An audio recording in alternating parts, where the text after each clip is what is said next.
chat. Goose Morning, how the heck are you? Let me confirm everything's working the way it's supposed to be. Everything seems to be goose-tastic.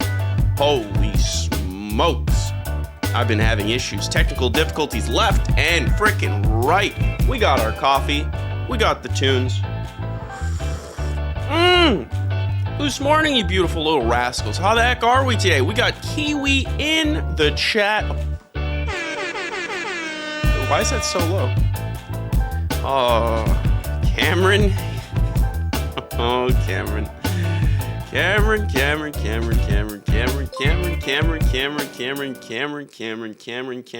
Weezard with the raid of 6 people. Huge shout out to Weezard. Can we get some love for Weezard in the chat? Holy smokes. Shiroshi VT with the follow. We're not messing around today, chat.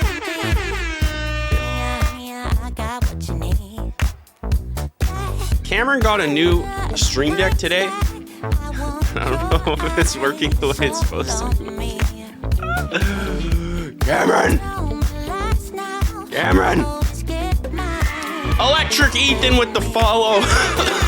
Electric Ethan, Shiroshi VT, beautiful Goose-tastic. We love to have you. Mwah.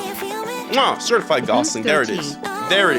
We got Kiwi in the chat, looking beautiful as always. Feeling Goose-tastic, looking Goose-tastic. We got King Nemo 91, looking incredible.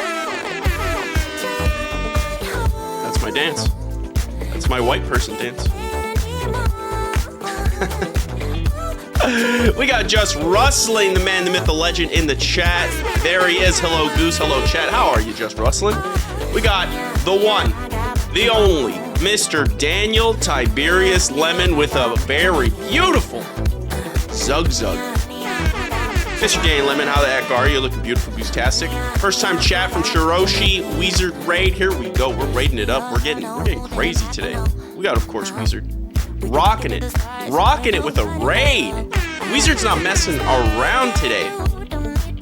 Holy Weezard, thank you so much. What an incredible gentleman. We appreciate that. Holy smokes. Bebo's in the chat, looking beautiful as always with Lemon on her way. Let's go. The greatest couple in the gaming universe. The greatest couple in the gaming stratosphere.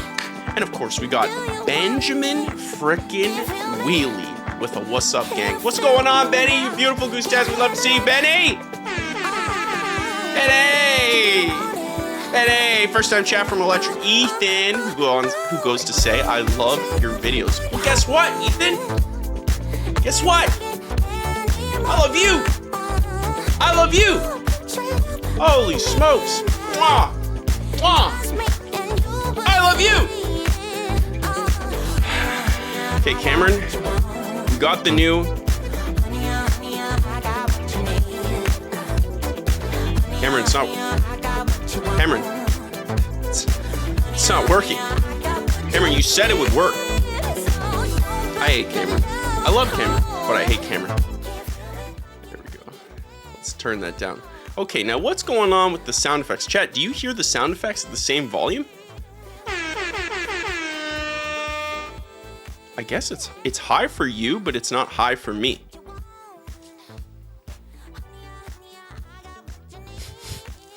Okay, well, I guess that's just how we're gonna do. We got the freaking Bogster in the chat, looking beautiful and Goose-tastic. Maybe that'll be beneficial for me. I don't know. Give the Bogster one. Give the Bogster one more. Bogster, how the heck are you? Doing your geometry homework? A champion. An absolute champion. We got first time chat. Dario, 555, looking beautiful, Goose-tastic. Just discovered your channel the other day. Hey, Dario, you beautiful Goose-tastic. We'd love to have you here. Give him one. Holy. We got Wiley in the chat. Wiley, how the heck are you? Wiley! Goose Morning to you, Wiley. You're beautiful. You're freaking beautiful. At first time chat, we didn't miss you. NMDA67, I see you and you're looking fan-frickin-tastic. You have him one. Absolutely insane. Bruce Wayne poor. He doesn't miss. He doesn't miss. Why are you still coughing? Dude, don't even get me started. Do not even get me started. I am literally dying. Oh, you know what it might be? Wait, hold on. Is it just because I had my volume low?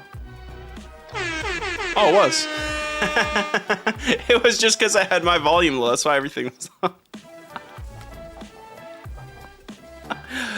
Don't tell Cameron, okay? Cameron, nothing happened. It's fine. It's fine. Yeah, I'm still sick, and honestly, I'm losing it, chat. I'm losing it. I'm not only growing a beard, I'm just decaying inside. I'm just constantly sick. Still got the sneezies. In fact, yesterday I had the sneezies and blood came out. Not to be gross in the morning, but it took me for a turn. I was a little nervous. Yeah, I did all the antibiotics. I finished them all. I did everything. I freaking did everything. By the way, I didn't finish my train of thought. Bruce Wayne Poor, looking beautiful, Goose Task. We'd love to have you here, and we're giving you one. We're giving you one. We're giving you one. First time chat from True Faker. Guess what? You're true to my heart, okay, True Faker? Thank you so much for the first time chat. Returning chatter, Lemon Muffin 232. Boom, back at it again. Nice beard, by the way. You know, chat, I think you guys are the only ones who call this a beard. Everyone else in my life roasts me. They roast me. Honestly, I think I might even shave it tonight. I don't know. I don't know. I tried taking a... Hold on. Let's turn this down. I tried taking a picture for some thumbnail stuff on YouTube yesterday with the beard, and when I got to it in Photoshop, I was like, no. No. It's a good beard.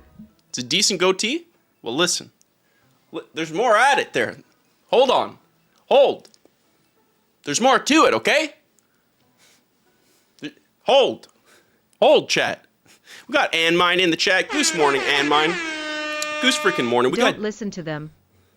You'll be looking like Tony Stark in no time. But I want to look like bearded Arthur Morgan, okay? That's the dream of every guy.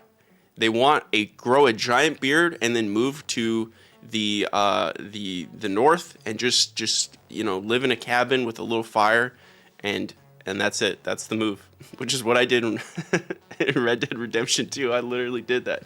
Yeah, I want to be in Tahiti.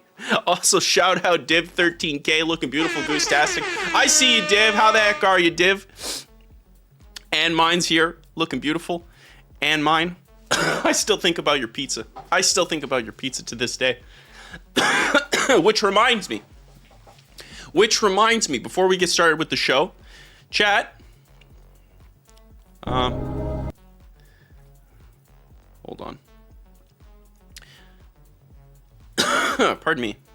I sincerely apologize for the coughing and the sickness. I really wish it wasn't a thing. Like, chat, has it not been like 4 weeks? Like 4 Goose Morning Lives? I feel like every Goose Morning Live in Italy, I was somewhat sick. And then here, for the past 2 weeks, I've definitely been sick. Dude, I'm triggered. I'm triggered. Yes, as I was saying, speaking of food in the Discord, speaking of the Discord and its food-like properties, that's Cameron. I swear to God, today's not the day for it. Okay, Cameron, you're pushing it. You're pushing it. We got, for those who want to join the Discord, I will post a link as I do every week for 10 limited spots in the private Discord. There it is. It has been posted. Bada boom, bada bing. But you might be wondering, right, chat? You might be wondering, what the heck's the point of the Discord? And to that, I tell you, let me tell you, okay? The point of the Discord is simple. I get to chill with all the best in the business. The best viewers on star, as Mr. Daniel Lemon would say. Cameron is not your hero, Mr. Daniel Lemon. Cameron is not your hero, okay? Follow-up checkup with you, doctor. You need a prostate exam. LUL. That escalated so fast.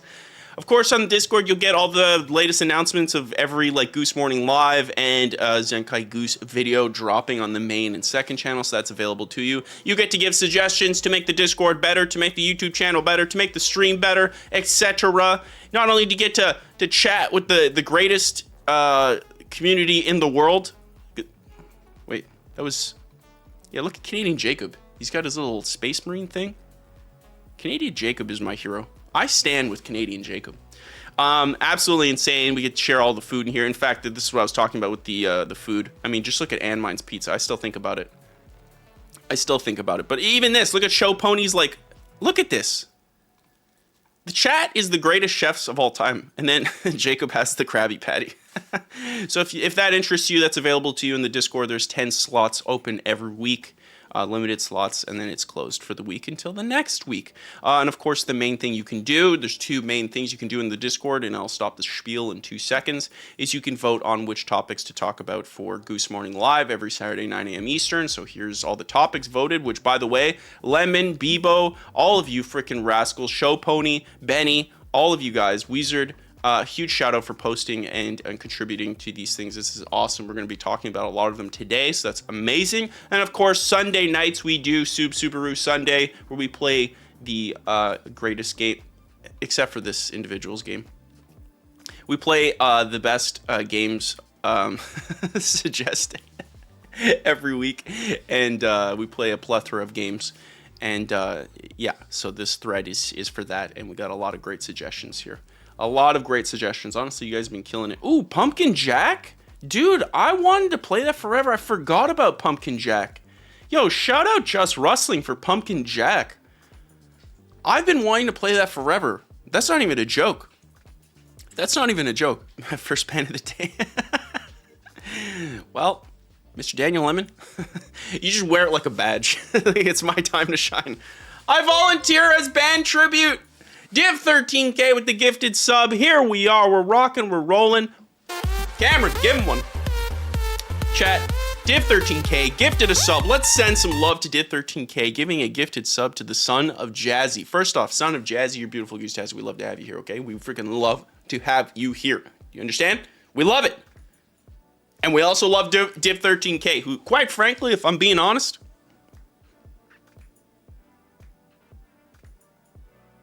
you're looking beautiful, okay? I hope you like the dramatic pause there. Cameron, swap us over. Thank you, Cameron. You're beautiful. Now, chat, you see, I do not pull any expenses here, okay? I do not pull any expenses here. Quite frankly, the Twitch stream is, what's the word? How would I describe it? Financially destroying me. But it's funny. I purchased a little ghost man. A little ghost man right here. See? Little ghost man. I also purchased a... Oh, you can't really see it. It's a black cat. They came with this orange ribbon. It did that. And then, hold on. I got a little... You can't see it. Actually, it's probably better if I put this here. Little pumpkin. Little pumpkin. Aww. Little pumpkin. Wait, hold on. I just left the chat for 2 seconds. What happened? And mine, you beautiful little rascal. Chat. He makes pizza. And he also breaks dollar bills, okay? Sending a gifted tier 1 sub to the community to Leaf Shino in the chat. Leaf Shino, first off, look at me. Leaf Shino. Look at me, okay? Don't look how tired and exhausted I am from still being sick, okay? Don't look at that. I want you to look at me, my soul. Leaf Shino's just like popping in the stream, just like, yo, chill, dude. I'm just lurking.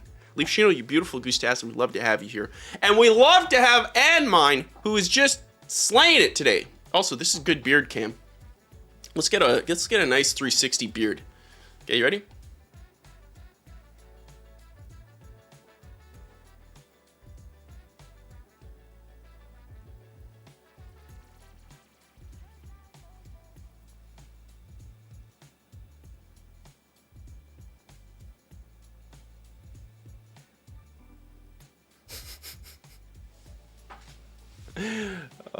God. What kind of weird... Thanks for the 3 months Discord Nitro. Oh, yeah, I forgot. That is true. There's something happening right now on Twitch where if you give a sub or you sub, one of the two, you can get 3 months of Discord Nitro. So it's free Discord Nitro for a sub. Isn't that nice? I win, you win, we win. He, she, Wumbo, the study of Wumbonomics, right? Let's go. Brother, where's the razor? All right.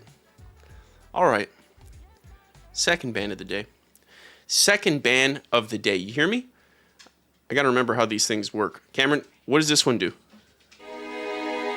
That's good. Benjamin? Second ban of the day, Benjamin. You don't get free nitro? Really? Benny, how does it work? Or Anmine, how does it work? Explain to me. Have you thought about how you might be cursed? Maybe you'll be sick until you play Simpsons Hit and Run. That could be true. Mwah! King Nemo cheered. 245 bits. Absolutely insane. Cameron! Hype him up! Dude, we are killing it today. Way to go, chat. Chat, I love how I almost missed it. NMMDA. I don't know how to say it. I'm going to call you N. I love how N says gat. What are you talking about my gat for? Chat, let's start the show right. Let's start the show right with the main topic of the day. Okay? Is it the biggest gaming news in the world? Probably not. Is it the biggest gaming news for me? Yes. Yes. Also, can we just get some hearts and spam for King Nemo's amazing bits? It's an amazing cheer. Let's get some hearts in the chat for King Nemo 91 looking freaking beautiful and goose-tastic. Let me just get a quick coffee. Chat, let me just show you. Let me just show you what I got going on here. The biggest gaming news of the week is... There it is. Chat, it's here. My wishes, my prayers, they've been answered. Okay? Now you might be wondering, what the heck is the future? What is it? What's happening October 21st at 8 a.m. Pacific time? What am I missing out on? What am I missing out on? What is it? Explain yourself, Goose. Mr. Goose Man. Bearded Goose Dude. All right. I thought we banned Mr. Danny Lemon. He's back at it again. Chat, this is literally, quite frankly, this is the coolest thing ever. I've been waiting for this thing forever. Allow me to elaborate. There's this company. Its name is Analog, okay? That's its little logo right there. And, hold up. I'm a big fan of Analog. I have the their Game Boy, which plays every single Game Boy at like the highest beautiful. I mean, just look how beautiful this is. Just look how beautiful. Hold on. Let me give you a little, their attention to detail. I'm a huge product guy, right? So it's like when they put all this effort into the product, like I am all about that. Hey, that's me. You can see me. It's me. And so, and I'm playing Tetris, of course. I love Tetris. And so that's their Analog Pocket is what it's called. Okay, so that's the first one. Okay, so I got that there. And you can play it like a Switch. Right? And then, of course, we have this. We can play it like a Switch. So effectively, I have a dock. I can play it on the TV with HDMI, and it looks beautiful. So your Game Boy games, your Pokemon games, you just play on TV.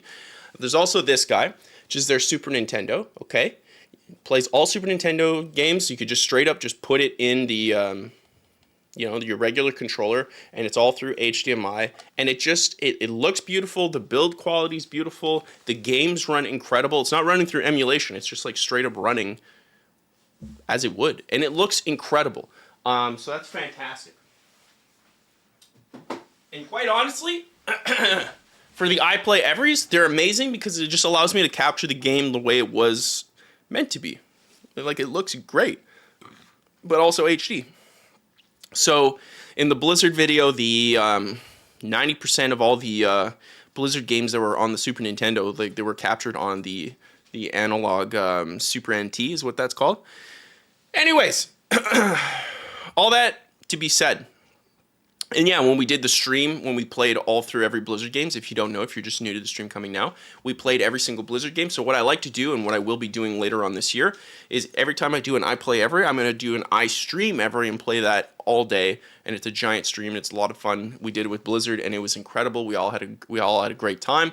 It was beautiful, Goose-tastic. We're going to be trying to do one for Rockstar at some point, which is going to be incredible. Mwah! Oh my goodness, Ignifolio with the pardon me, with the 2 month. Let's give Ignifolio some love, okay? Cameron? Thank you. Let's go, Ignifolio. Okay, you see how aggressive I was with that? Really wanted to let you know. So anyways, yeah, the iStream Everys are awesome, but one thing I can't really do super well, I can do GameCube, okay, because I can put it in the Wii. And I have an HDMI adapter for the Wii, so it comes out looking good. I can do Super Nintendo. I can't do Nintendo NES. That one's tough. I can't do that one as easily. PlayStation 1 I can do through a PS2 through an HDMI converter. I can do Xbox. Obviously, there's an HDMI converter, and then everything is backwards compatible for the most part on the Xbox side and PlayStation side from there on. PS3 is a little difficult. But one console I can't do well, okay? One console I can't do well, and quite frankly, it may not have sold the most, but this is one of my favorite consoles of all time, is the N64, okay? The N64 is right there. You can see, right there. You can see it has Donkey Kong 64 in it. I love it. It looks beautiful and Goose-tastic. Let me hydrate. By the way, I saw Celine Winternight in the chat. Celine, beautiful and Goose-tastic. We'd love to have you here. Every time I hydrate, I think of Celine.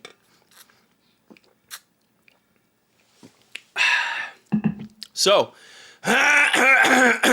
don't die, Goose. You said you wouldn't die, okay? You promised the team you wouldn't die. Now keep it going, Goose. As I was saying, Analog's come out with their brand new product, their first foray into the 3D world. So they say the future is here. This is the N64 model. And chat, I am so hyped because you will be able to play. What do you think about Wii U? All right, that's it. That's it. Listen to me. Was I done talking, chat? Okay? You pushed your limits for the last time, chat.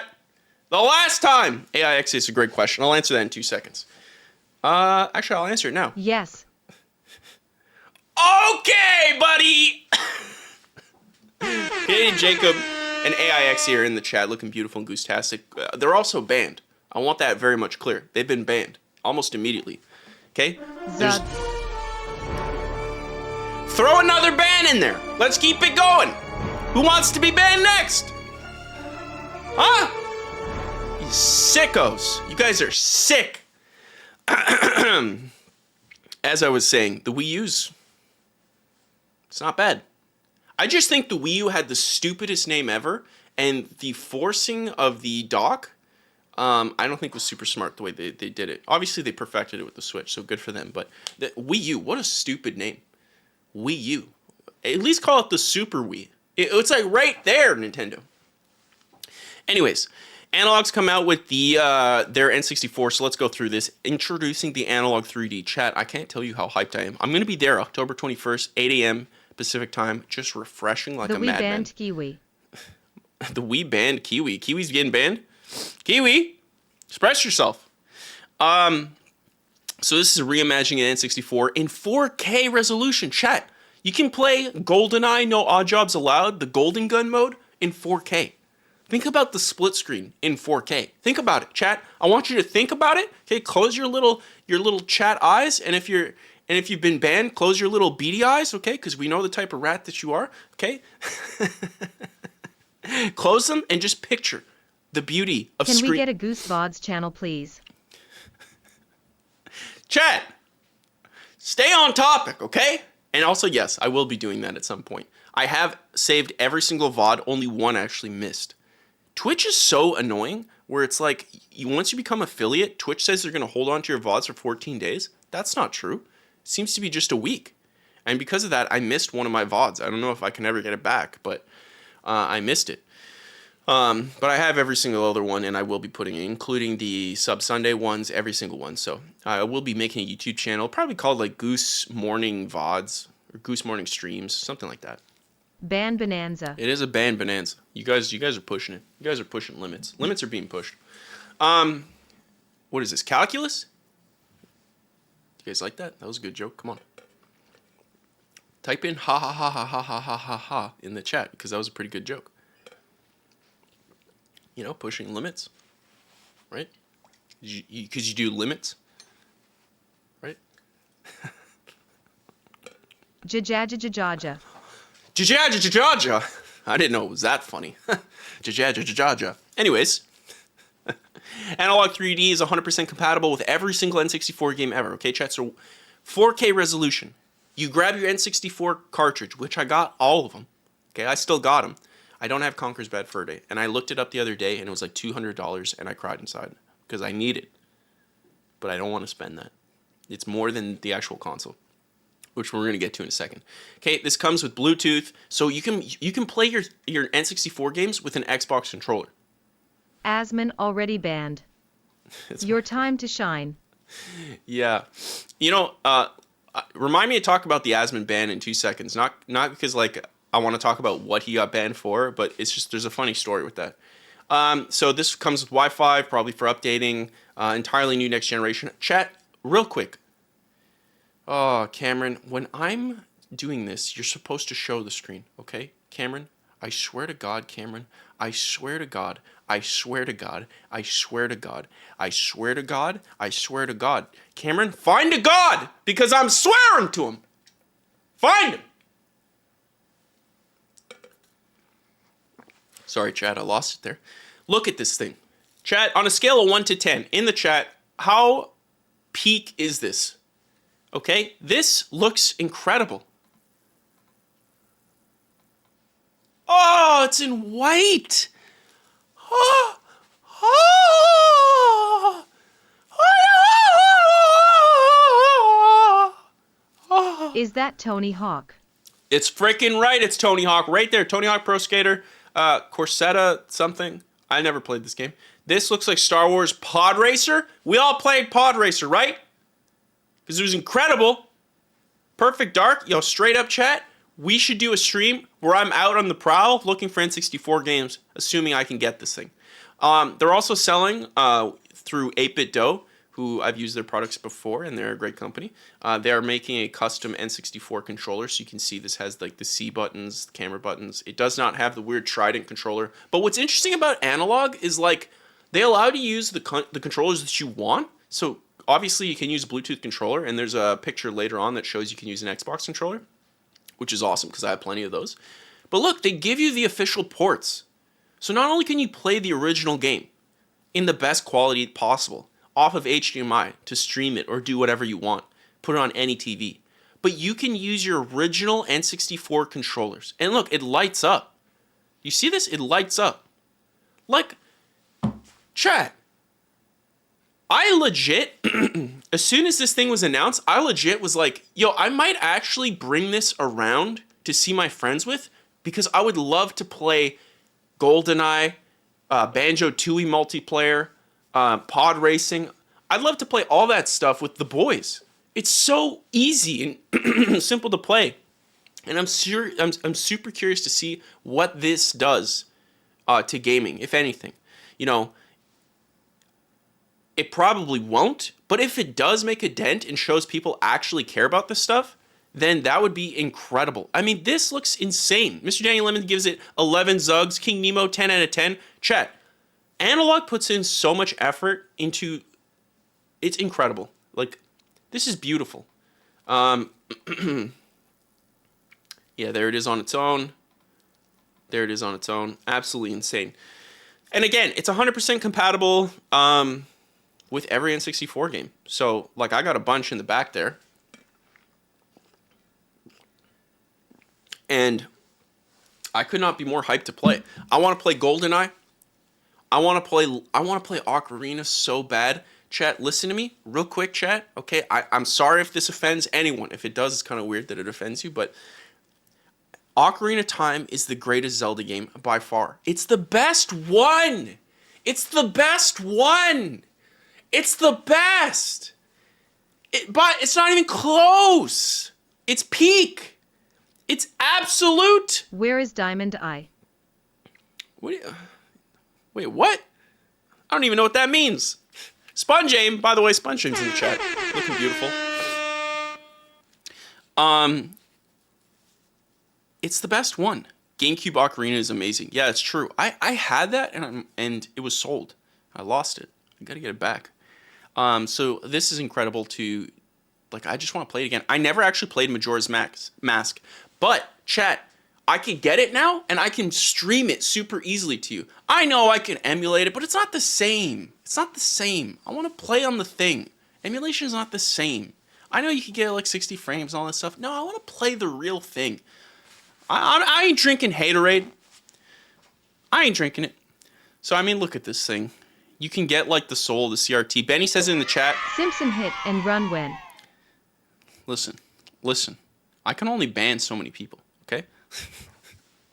Benny says in the chat, programming an FPGA to mimic the original hardware is no small feat. Hats off to them. That's exactly what they've done, and it's incredible. Yes, hats off to Analog. I just feel like Analog is slowly growing into a fourth console competitor. It would not surprise me in the next 5 to 10 years they try to take on the market through all the reputation they've earned. They do the product design, they think about the games, the marketing is on point. They're killing it. So there's this. I mean, just look at this.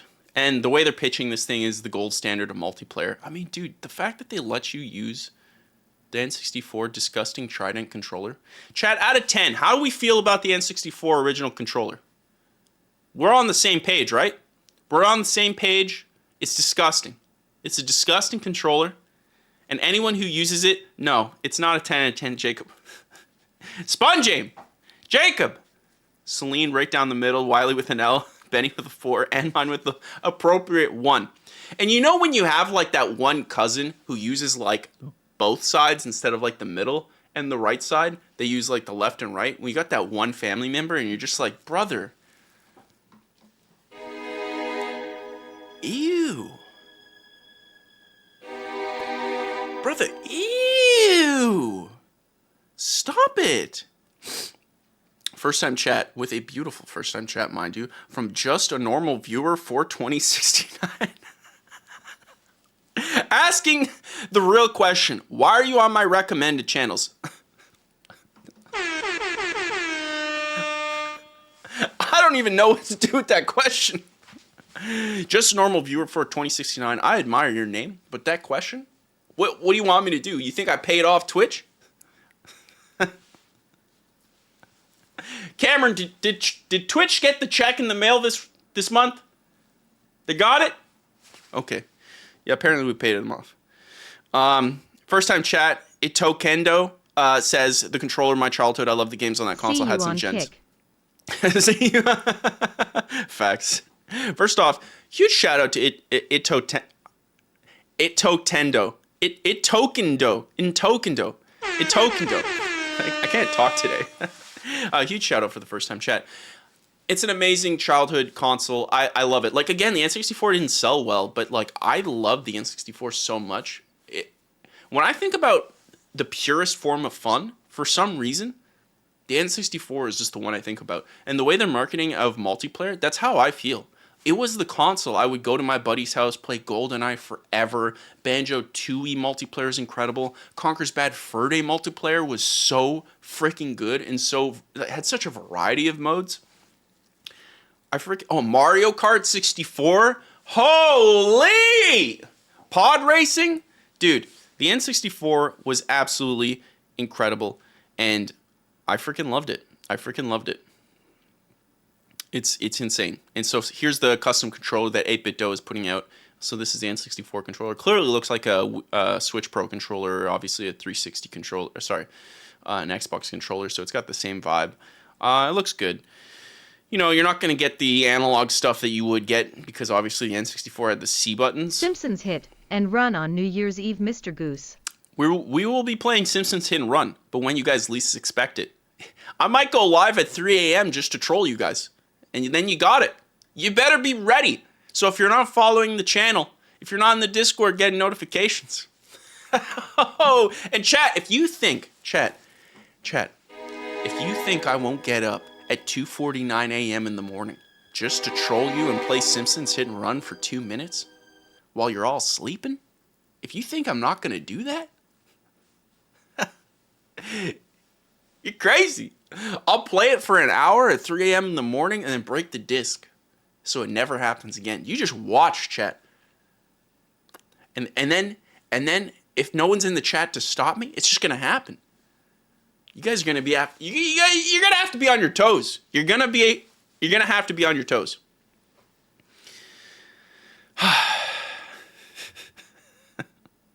I would cry. Yeah, see, then it would break, and then I would find Mr. Danny Lemon's address, and I'd send every piece. No, I'd break them all in individual pieces and send it to each one of you. That's the type of menace I am, okay? I'd put dirt in your eyes. We just moved into the psychopath arc of Zenkai Goose. I've turned into Bully Goose. Bully Goose. I mean, just look at this. Incredible. Chat, can I ask you guys something about gaming stuff? Wait for it. Zoog zig zug zig zug zig zug zig zug zig zug zig. That's exactly what I was thinking. I'm so glad Canadian Jacob just said that. That's incredible. It's incredible. First off, I'm never going to forget that. That's the wisest thing I've ever heard in my life. So thank you. Second off, don't worry, Mr. Danny Lemon. I would never do that. Bully Goose, he's captivated, okay? Like, who's the fox? What's the fox? Kurosama in Naruto? I'm in my little. I'm inside and I'm chained. Okay, I don't need to unlock him yet. Chat, I need to ask you a gaming thing. Okay, do we miss games like this, or are we cool? Like, what do you guys prefer, cartridges or discs, or the weird nightmare that we're in right now? Because I'm kind of leaning towards the cartridge. You guys like discs? Hold on. Let me get an example. Hold on.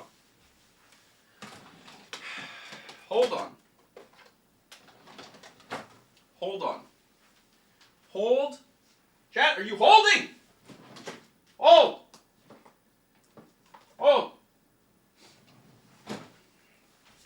Okay. So chat, you're telling me when it comes to this guy, let's swap us back over, okay? When it comes to this guy, it's option 1. Option 2, okay? The nightmare we have now with digital to suffer more and wait till it collapses. Exactly. And here's option 3. This is what we have now. You see it? Look, it's in my hand. It's here. It's called a license key. That's option 3.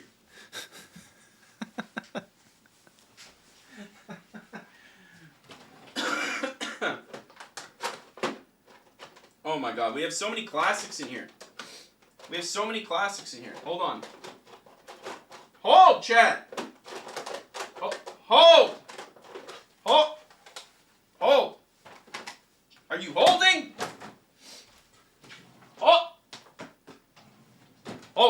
Holding. Thank you. We have...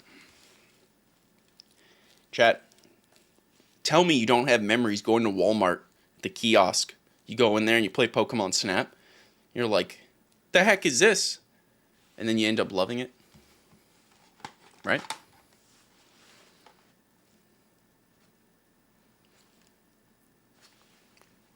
Right?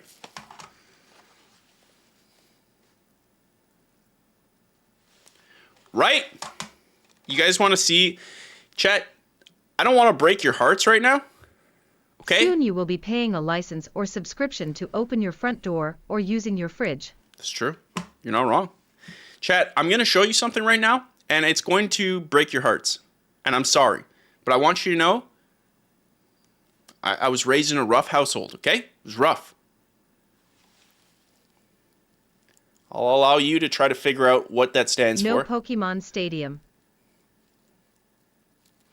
I want you to take a good look at it and see the type of person you're dealing with here. the type of household I came from. These are my streets.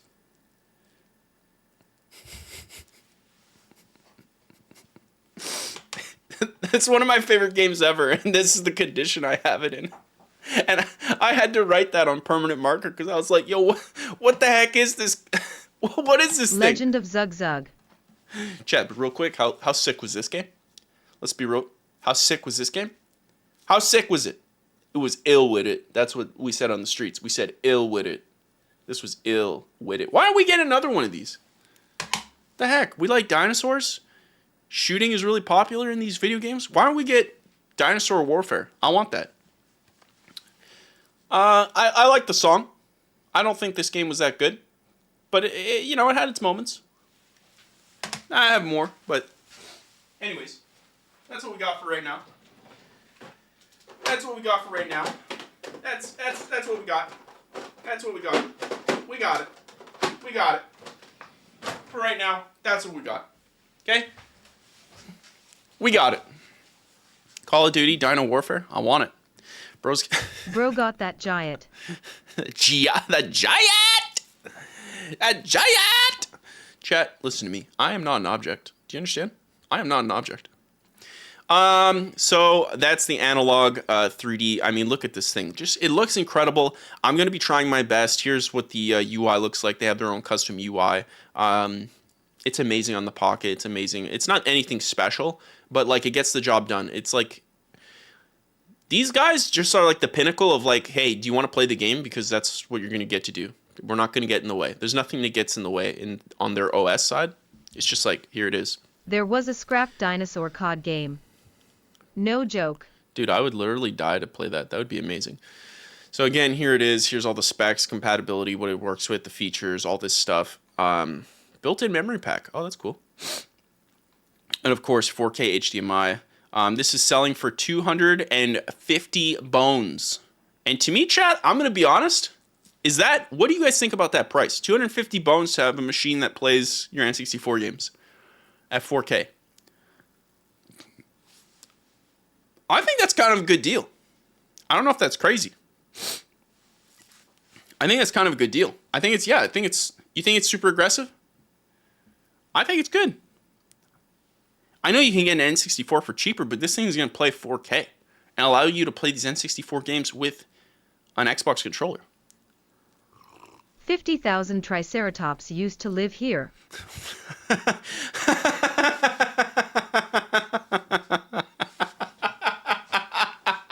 Dude, I want that. Now it's a ghost town. I want that. I want that. I'm going to be honest, for 250 smackaroonies, I think this is a dub. For me. But I'm also a crazy person who has the other ones. I have the Super NT and the Analog Pocket, and I love them. And of course, you can buy them all here. Let me scroll to the top. They're in the store. You can buy them here. I think the Analog Pocket is back in. Never mind. I believe in your beard this year, Goose. Thank you. Thank you. Thank you, Dirty Dan. You're a beautiful person. And not only that, Dirty Dan, we love to have you here. Okay? We love to have you here. Cameron, it's not working. Thank you, Cameron. Thank you, Dirty Dan. We love to have you here. Beautiful Goose-tastic. Thank you, Dirty Dan. Yeah, if you guys want the Analog Pocket Black, I highly recommend them. I wish this wasn't green, the accent, but I mean, whatever. Look, I love their products. If you like Game Boy stuff, if you have a bunch of those cartridges, if you like playing Pokemon on the go, I love this thing. It's amazing. So that's that. And I can't wait for the 3D. I'm going to try to get 2. You hear me, chat? I'm going to try to get 2. And if I can get 2, I will give it away on this stream. Do you hear me? That's the type of person I am. I'm going to try to get 2. 1 black and 1 white. And I'm going to keep the one I like the most. Probably going to be the white. But the black looks pretty dank. Unless nobody wants it. If nobody wants it, then I won't give it away here. I'll find a home for him. I'll find a home. Most valuable collectible I have? That's a good question. Okay, hold on. Chat, let me know in the chat what's the most valuable collectible you guys have, because I need something to kickstart my brain. I'm trying to think about what I have. And while I think about that, to finish up the Analog 3D, I'm super hyped for it. Like I said, I'm going to try to get 2. Pre-orders go October 21st, 8 a.m. Pacific time. That's 11 a.m. Eastern. And Well, so you don't like the black ones, Goose. Dear God. How did we go there? Look, I'm on. It's beautiful. I'm going to get one. Pretty excited about it. And hyped to see if I can get that and we can stream some N64 games. I think that will be amazing. I will definitely be streaming. I play every N64 game. I obviously won't play every N64 game, but maybe I will, actually. Someone's got to do it. Yo, that would be a sick video. How many N64 games are there? How many N64 games are there?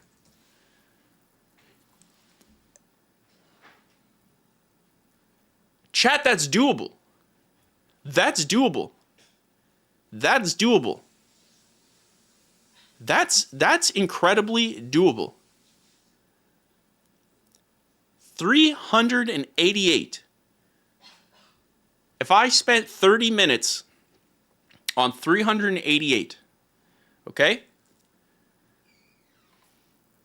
30 minutes. Hold on. What is that? 30 times 388 divided by 60 minutes for hours, 194 hours divided by 24 hours in a day.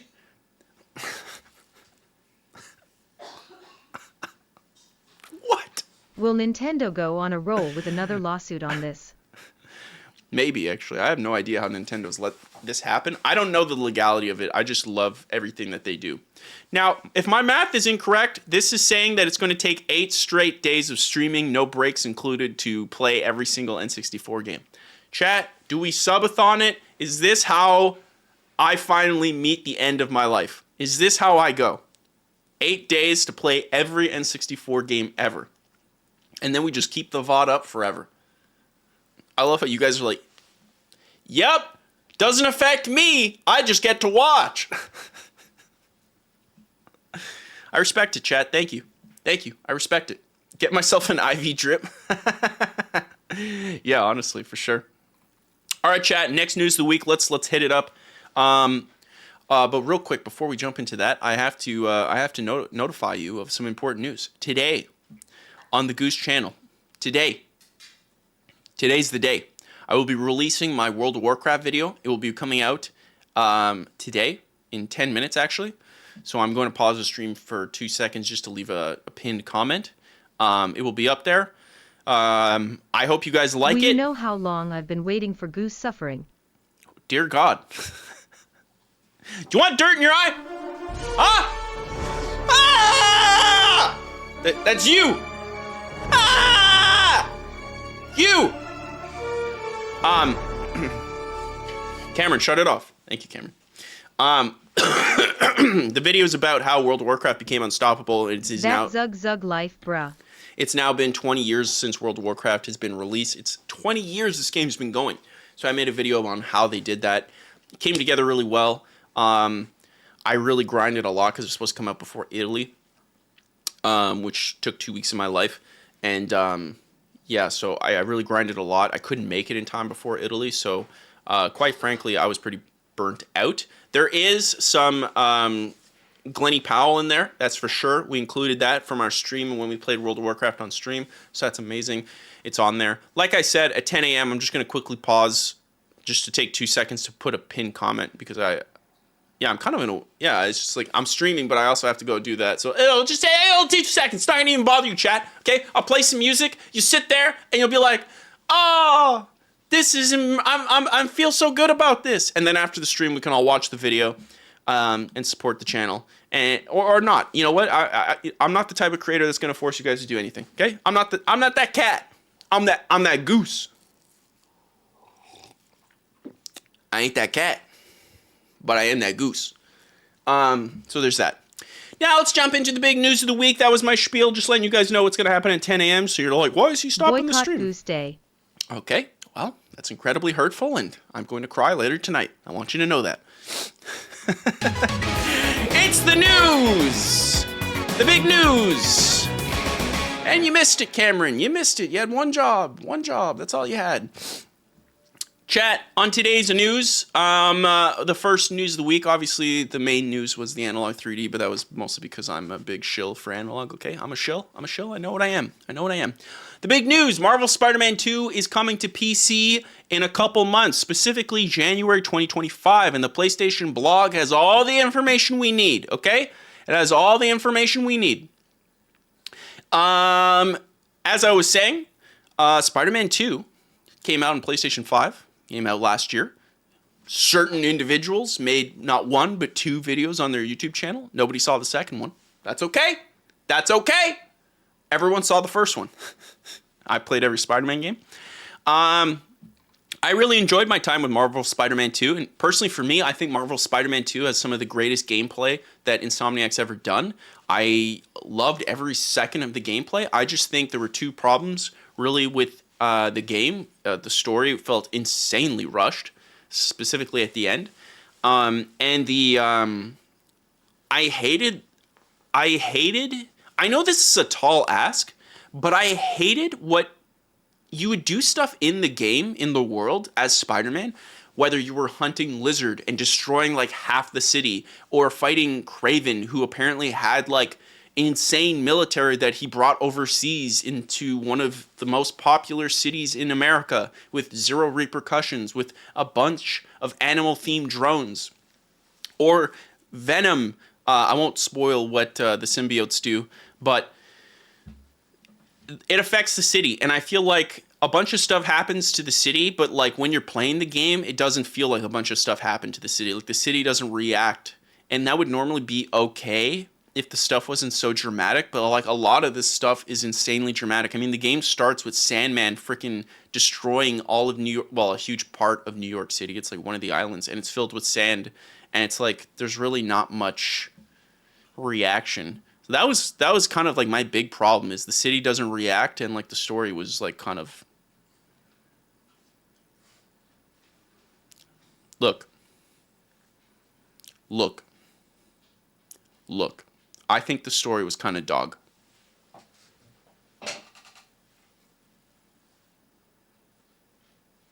I think Spider-Man 2's story was bad. Especially because like Spider-Man 1, man, that was probably better than some of the movies. I really loved Spider-Man 1's story. It was so incredible. I loved every second of it. The way they weaved in Miles, the way they weaved in Mary Jane, everything was amazing. And Spider-Man 2, it just felt like thank you. I do need a chug zug zug bug.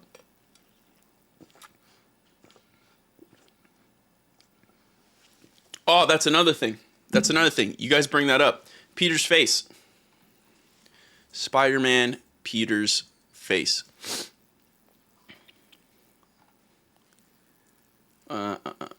It's not even a question, chat. It's not even a question. Like, I know there's a lot of individuals in the gaming space who are like, just get over it, including the voice actor. It's dramatically worse. And for some reason, half of the main people's faces in Spider-Man 2 are they look so weird.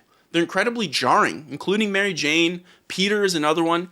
He looked so seasoned and cool in the first game. He looked like he'd been Spider-Man forever, which is what the game's trying to make you believe. And then in the second game, and then obviously the remaster where they change his face entirely, he looks like a little twerp. He looks like whatever. He looks like a guy that I wouldn't hang out with. Like, he just looks like a giant nerd. And I get that's what Spider-Man's supposed to be. But after 8 years fighting crimes and beating up dudes, you're probably a little seasoned. You're probably a little bit more cool. Like, this guy was cooler than this guy. And as a superhero, it matters. I don't know. Like, he looks like he's like 26 here, and here he looks like he's 17. But he's got the body of like a 32-year-old, who's the guy who says he's going to carry the boats all the time? Stay Hard? What's his name again? The guy who runs all the time? Oh, man, what's his name? I'm losing it. Chat. Goggins, David Goggins. Yeah, he's got the body of David Goggins and the face of like a high schooler. Who's going to carry the boats? Stay hard! This guy is superior. I hate the conversation online. Insomniac, you want to make the greatest game, then you have the greatest characters, okay? And this is the better looking character. I get it if you want it to look more like the voice actor, that's fine. But it just looks worse the way you did it. It just looks worse. His hair looks worse. Everything looks worse. The suit still looks incredible. Everything looks incredible, but this looks worse. So anyways, the news that that is happening is the Spider-Man, Marvel Spider-Man 2 is coming to PC. So here we go. We will be zoomifying this as I do. I zoomify. Why do they make this difficult to read for people who stream this? Come on. What are we doing here?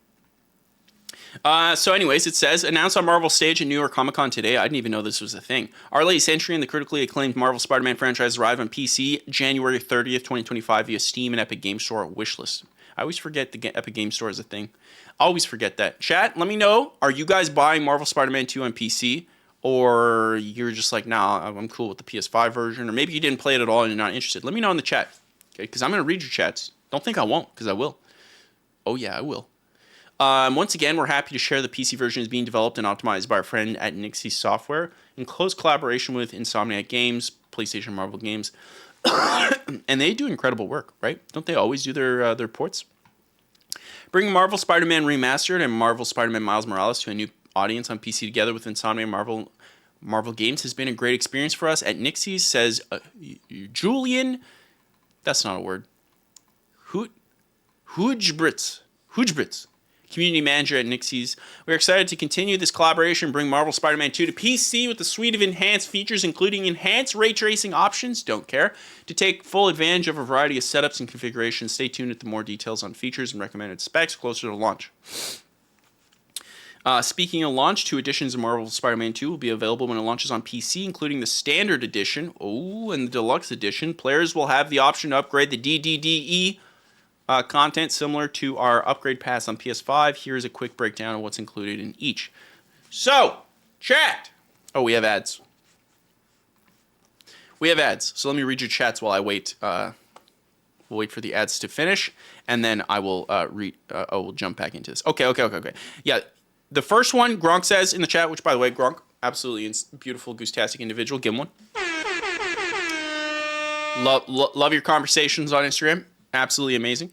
Yeah, he looks like Tom Holland. But I feel like Tom Holland looks cooler than whatever the heck this is. Tom Holland looks cooler than this. Am I wrong, chat? Am I wrong? That's all I'm saying. Adult Spider-Man. Bebo says adult Spider-Man. That's all I wanted. That's what I want. I just want a more grizzled looking Spider-Man. And I feel like this is what this guy looks like. For whatever reason, they don't want to do it that way. Cabbage Man, Mr. J. Lemon. He looks like a prepubescent having an allergic reaction to shrimp. Kind of does. You can't create the greatest game if you already exist. Simpsons hit and run. Mr. Daniel Tiberius Lemon, you are banned. You hear me? Banned. Oh, real quick, chat. I have to post that. I have to do my YouTube thing. So give me 2 YouTube seconds. How about that? How about you give me 2 YouTube seconds? How about that? You sickos, you sick little individuals, First thing they tell you in streaming school, that's the thing. They say, look, never insult your chat. And I said I would never do that. But then you guys became sickos. So I had no choice. I had to do it.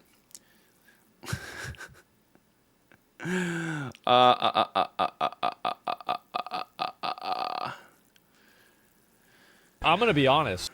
Ignore that, chat. Ignore that.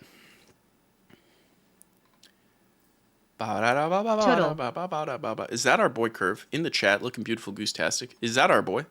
The man, the myth, the legend? It is! Mwah! Curve, good to see you. Curve, Cameron, give him one. Thank you, Cameron. Next time I shouldn't have to ask you to do it, Cameron, okay? Next time I shouldn't have to ask you. I'm gonna be honest. Who's being honest? Who's being honest? Someone's being honest? Wiley's going to be honest. Okay, hold on. Hold. Cameraman needs a promotion. Cameron needs to be taken out back. That's what Cameron needs, okay? The ads have completed, by the way. The ads have completed. Wiley, what are you going to be honest about? Oh, wait. You said something earlier. Tom Holland Spider-Man sucks, bro. Gonna be honest. Look, Tom Holland Spider-Man, the Spider-Man Cameron backshots win. What? Tom Holland's Spider-Man isn't bad. It's just the scripts for his movies are not great, and his movies are never just about him. It's always some weird cameo. Do we agree with that? Like, there's rumors for Spider-Man 4. It's not going to be Spider-Man on the ground, just New York City.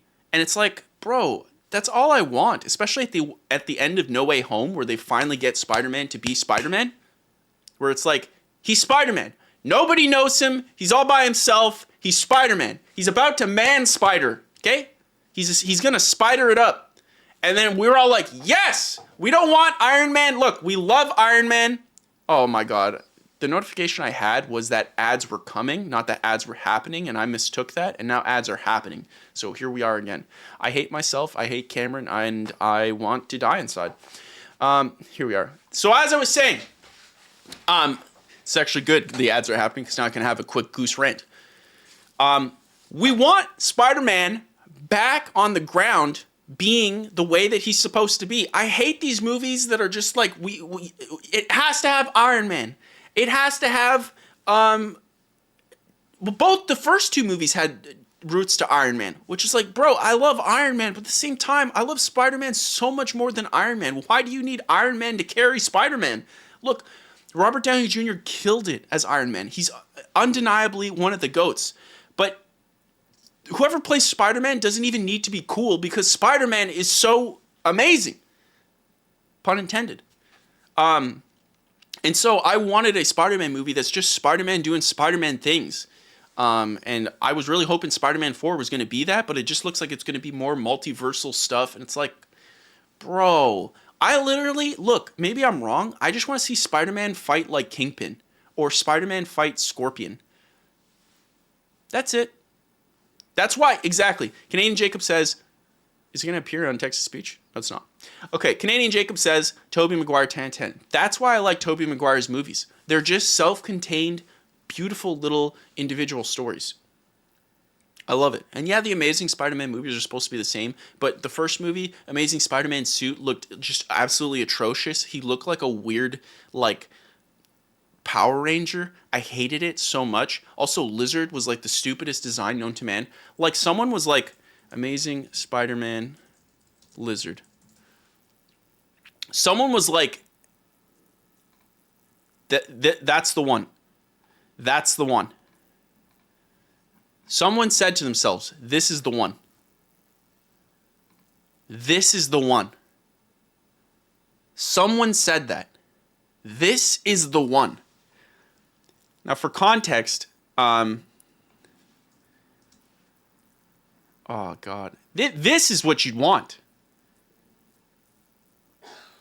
Honestly, even Insomniac's Lizard is bad, in my opinion. It's like, that's not what I want. I want this. That's what I want. I want the suit still on. I want him looking like this. I want the long nose. I want the purple pants. Why is it so difficult? This is disgusting. You should be taken out back the way I'm going to take Cameron out back. I'm sorry, Cameron. And this is a dinosaur. This is not Lizard. This is a dinosaur. Why'd you do that? I don't know why Insomniac... Actually, I think most of Insomniac's character designs in their games are kind of bad. Venom was awesome. Mr. Negative was awesome. The rest of them? Chat? Am I wrong? The rest of them are kind of horrible, right? Yeah, Spider-Man 2's Venom was amazing. I agree. 1,000% agree. Black Cat, amazing. Black Cat, amazing. Silver Sable, amazing in those games. Kingpin was okay. Kraven was fantastic. Kraven was fantastic. Wiley, that's true. Kraven was fantastic. His story had so much potential. I feel like they should have just picked Kraven and saved the symbiote stuff for later. I don't know. I love the Venom stuff, but like there was too much crammed into that game. Am I right? Why did I say right like I was Australian? Am I right? Am I right? Doc Ock? was amazing in the first game. His suit, his design, he looks stupid. Okay, don't hate me. I actually think Doc Ock in Toby's is the best looking one. I don't like the Russian looking one, but I do respect it. I think this one is the coolest one. Alfred Molina he just slays. You're telling me this guy's cool? This is the most lame looking thing I ever seen in my life. Now this is a man right here. Now this is a man. If I'm gonna get crushed to death by 4 robot arms, I'm okay with this. Here? No. I'd rather get eaten by Amazing Spider-Man's lizard. No way.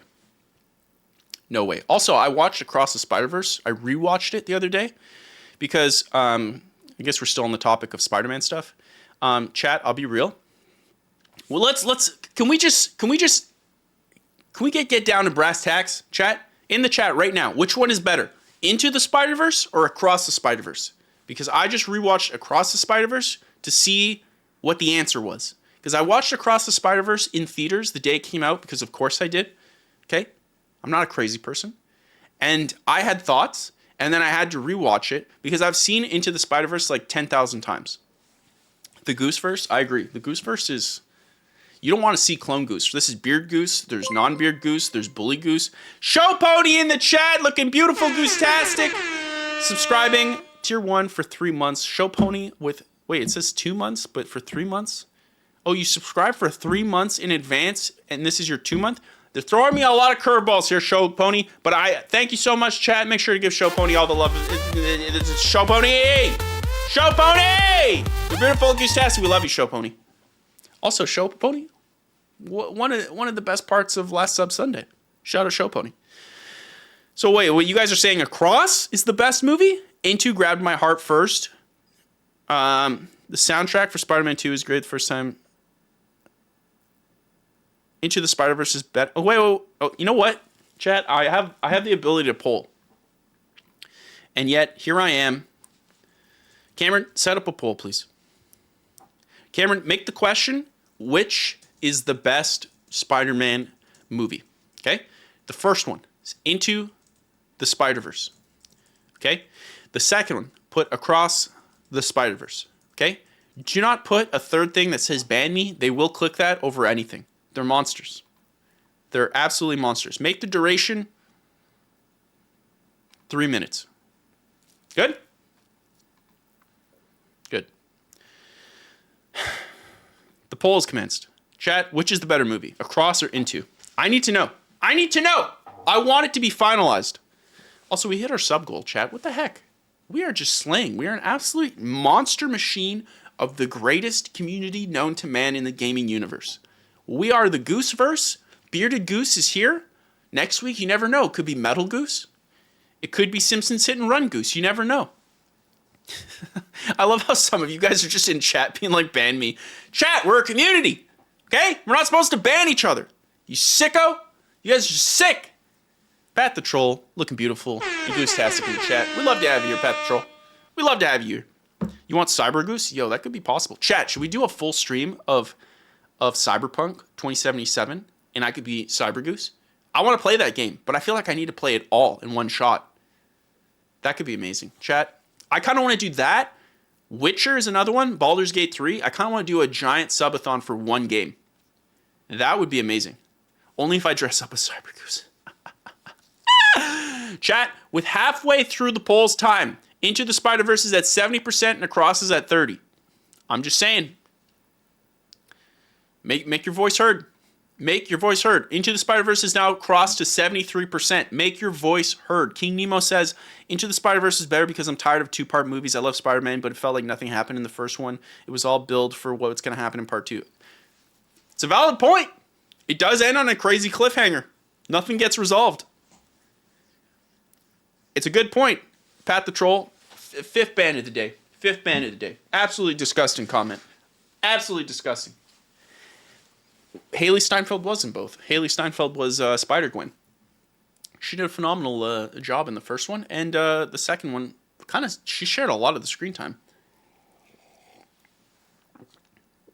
Oh yeah, Mr. Danny Lemon, We do a full Simpsons run. I dress up as Homer or Bart, one of these. You haven't watched any of them, SpongeAim? What are you doing, SpongeAim? You need to do that like tonight. Do that tonight. Post it in the Discord. If any one of you guys watch Into the Spider-Verse or Across the Spider-Verse, post it in Discord. I need to know. I need to know. SpongeAim, don't make me take you out back, put dirt in your eyes, because I will. I will. Cameron, find out SpongeAim's address. We're going to find them. We're going to find them. That's tonight's homework, Cameron. That's tonight's homework. We can stream it in the Discord. You could, but I will never say that you can or could, given the copyright. I will stay agnostic. What happens in the Discord stays in the Discord. My eyes, I don't know what's happening. Into the Spider-Verse is won with 69%. And this is where I stand. Into the Spider-Verse is basically a perfect movie. It's basically a perfect movie. Show Pony gifting a sub to Snamwitches in the chat. Yo, shout out Snamwitches. Some of the greatest content on YouTube. Yo, shout out Snamwitches, everybody. Hey, yo! Give him one. Gotta do the white guy dance. White guy dance. This is my high school dance. This is... Okay, picture this, chat. You're going to high school. You're at the dance. You're getting excited to ask that one girl to dance. You look over in the corner. He's by himself. He's got somewhat of a beard. And there you see little Goose. Dancing to Shauna Paul's Temperature. Shauna Paul, someone give it to all girls. Fight me in a morning.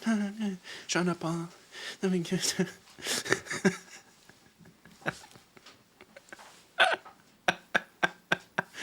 Holy smokes. With the yeah, everybody was running away from Goose back in those days. Had the acne and everything. I might even have some old Goose pictures of me doing that. I think I have some pictures of me at a high school dance. Isn't that beautiful? Isn't that beautiful how we bonded? Actually, speaking of which, chat, real quick. Look, I have to give you guys a huge... Can we just take a real serious second? I have to give you guys a huge personal thank you. Okay, personal thank you. Because last Sub Sunday, we played a bunch of stuff, but also because you guys are so awesome, for the first time ever, I got super personal. I told you guys some personal stories, right? It wasn't super personal, but I told you guys some personal stories.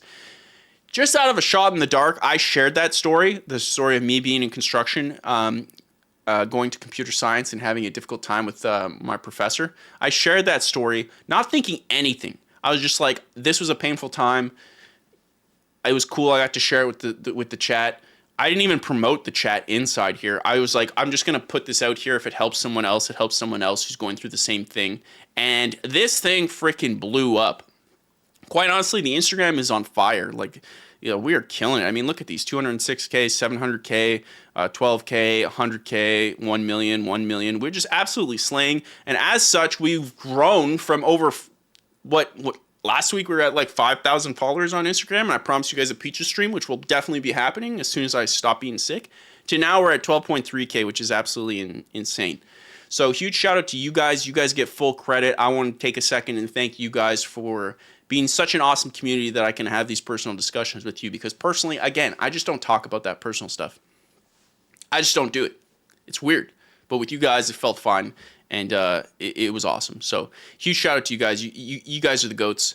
Actually, let's get a quick shout out to the chat. You guys are the goats. Shout out chat. Let's go. Shout out chat. Don't make me do the...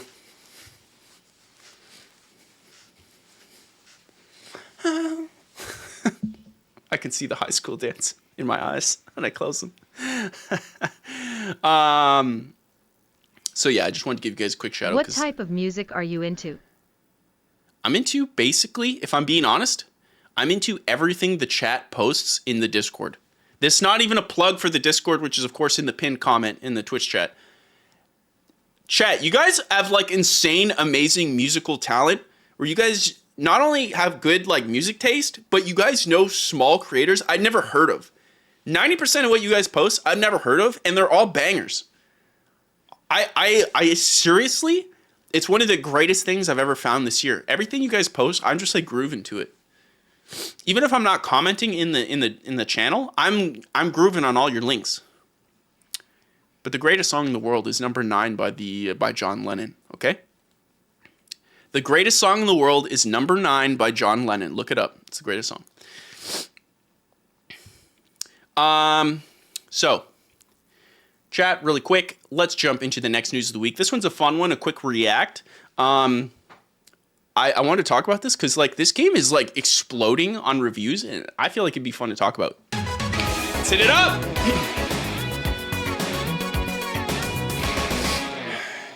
You missed it again, didn't you, Cameron? You missed it again. I hate everything you represent. Chat, IGN gave Super Mario Jamboree a 9. It's in the thick of it. I hate everything that you are. How did you post a text-to-speech at the exact time? Oh, you guys are wild. Also, we got a right side of the chat now. We've upgraded. As I was saying, chat, IGN has given Super Mario Jamboree, the next Super Mario Party game, they've given it a 9 out of 10. And I thought it'd be fun to watch this review because I just can't fathom how this one is a 9 out of 10.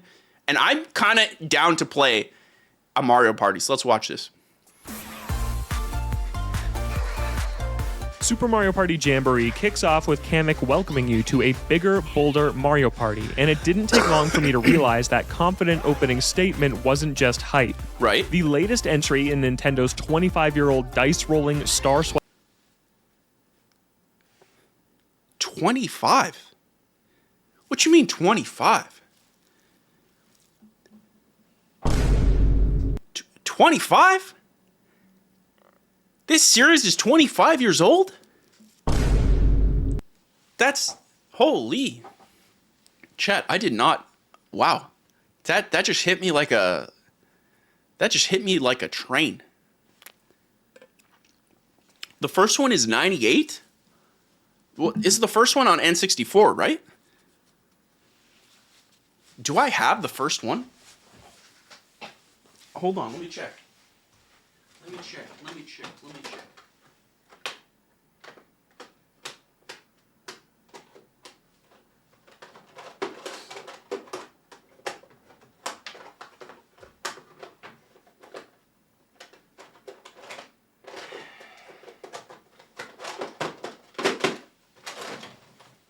I do not.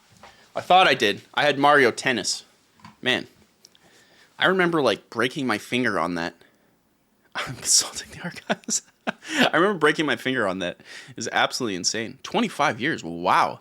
Swiping Bash is not only its biggest, but also one of its best.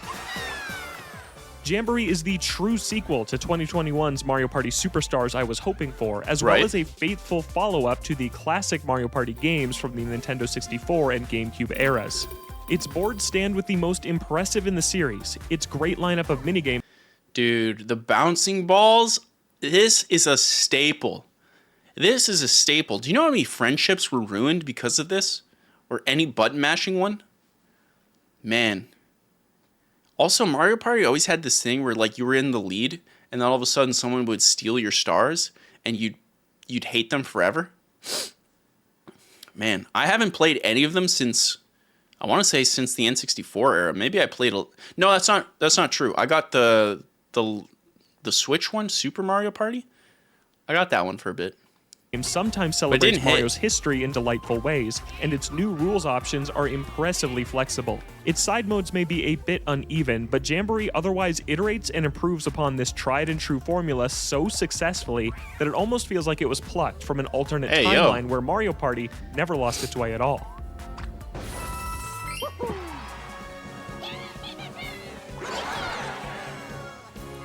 I love how Nintendo literally has built on their franchises and expanded them in such a natural way. Like, I feel like if Microsoft came out with, like, Master Chief Tennis, I'd be like, hey, yo, what? Or Sony came out with, like, a God of War party, Kratos party or something like that, I'd be like... But for whatever reason, Nintendo just worked with all their franchises and made like Mario Golf, Mario Party, Mario Tennis, Mario Super Strikers. Like, it all just makes sense. Mario Paint. You guys want Kratos Golf? I kind of want Kratos Golf. Actually, you know what? Now I really actually do, because I'm thinking about how hard Kratos would hit it, and they'd each have their own specific powers. You know, because Kratos could like fling his ball back to him. Man, that would be amazing. I actually want that. Man, it's just crazy what Nintendo has done with their franchises. Super admirable. This might be the strongest set of boards we've ever seen in a Mario Party game. These boards look seven incredible. Gorgeous options to choose from, and they range in quality from pretty good to utterly fantastic. There's not a single dud in the bunch, Wow. each providing unique twists that made playing through all of That looks them with incredible. the full group a blast.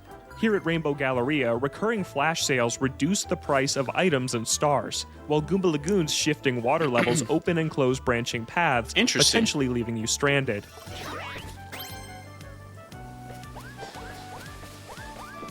Board-specific items spice Wait, you things can up drive? further, like Roll'em Raceway's Turbo Dice that let you use a whopping 4 dice blocks in a single turn at the expense of skipping everything you pass, including What the star. heck? Every board's mechanics and items lend themselves to extremely satisfying risk-reward decisions, keeping me on my toes with something new to consider each turn. There's still a lot that's completely out of your hands, like here when I went from first to last on literally the final turn of the game. Bro, is that not the worst thing? That's exactly what I was talking about. When that happens, I get why they put that mechanic in the game, but I swear to God, when it happens, I just want to, like...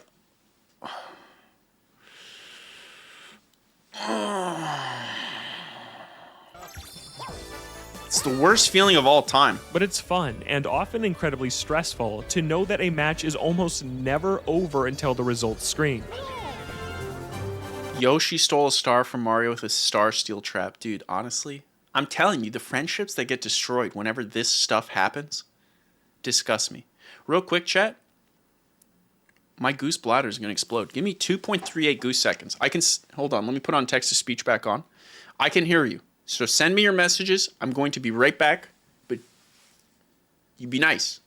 I'll be right back. 2.38 goose seconds.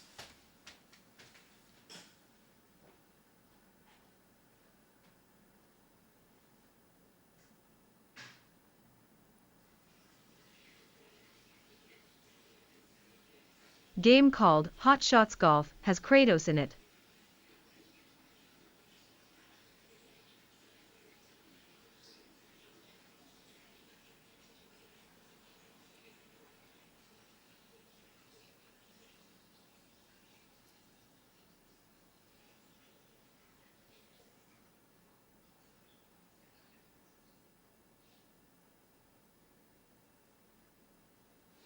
Wash your hands, Goose. I know you a dirty boy.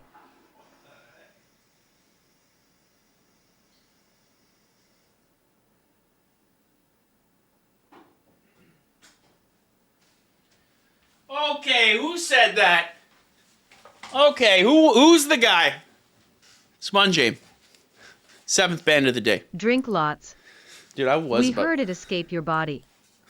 Wait, did you actually? Yo, that'd be wild.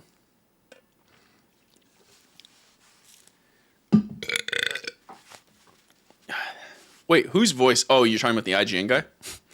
You did not hear it. Did you guys actually hear my tinkling? You guys are disgusting. How sensitive is this mic, yo? That's funny. That's the essence of Mario You guys are Party, sick. and Jamboree completely Someone clip that. nails the balance I need of to know. self-determination and fate that the series is built on. No, I You'll probably didn't. lose some games you deserve to win, and you'll First off, if that's true, clip it. I'm calling Kangaroo Court. You guys are freaking rascals. definitely steal some victories you didn't really earn, but that's all part of the fun. You got stars.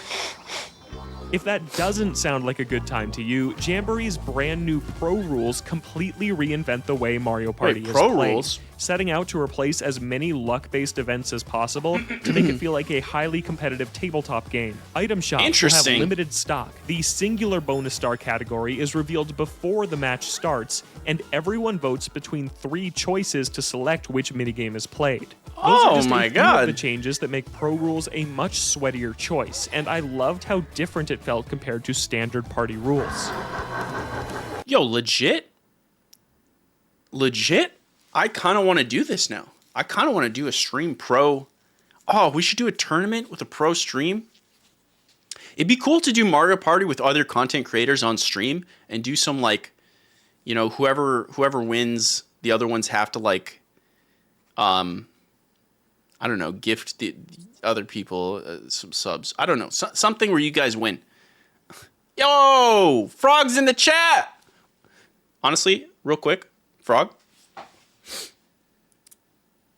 Your video, the whole time I was watching your video, okay? I legit, I was so impressed by the script writing, okay? I was so impressed. That's not some bull. I ain't trying to glaze you up, okay? Straight up, I was like, yo, the way he's like inserted, I'm a frog. I just thought it was amazing. It was incredible.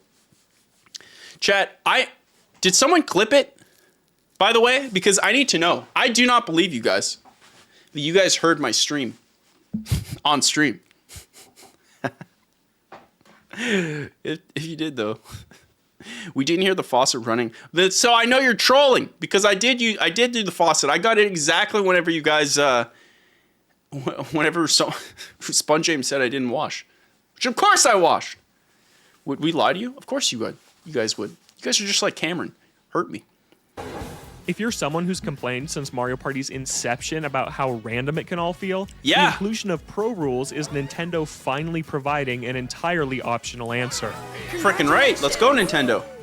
And the options don't stop there. In standard party rules, you can adjust the turns, bonus stars, minigames, and more. I wish there were a few more things I could tweak. The only way to play with 3 bonus stars is to play a 30-turn game, but it's still a welcome system that truly lets you pick the way you party.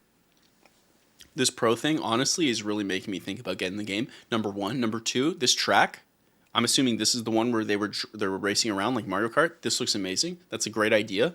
Why is no one just copying Nintendo? Like the way Astrobot basically tried to do their own like HD version of Mario games. Like they just do it again, but with Mario Party. Someone in the chat mentioned bring back Crash Bash. Yes, do it. Do it. No, I'm pretty sure they can make a party game. I don't think they'd have any problems with the law. It's like you can't patent a party game. Just copy them 1-to-1, right? I want to play Sony Party. I want to play Astro Party, right? And then it's just like all the people that you're playing. I want to do that. That's what I want. That's beautiful. You can also play Mario Party online with friends or strangers, and it at least ran perfectly in an online play session hosted by Nintendo ahead of launch. They're so good at coming up with these minigames. Like, so Jamboree's creative. large roster of 22 playable characters also keeps the variety up, and some of the amazing little details that change depending on who you're playing as elevate. Again, look at this minigame. Who thinks of this? This is genius. The whole package. For example, when I was playing as Boo and visited this Boo, they remarked that it was like looking in a mirror.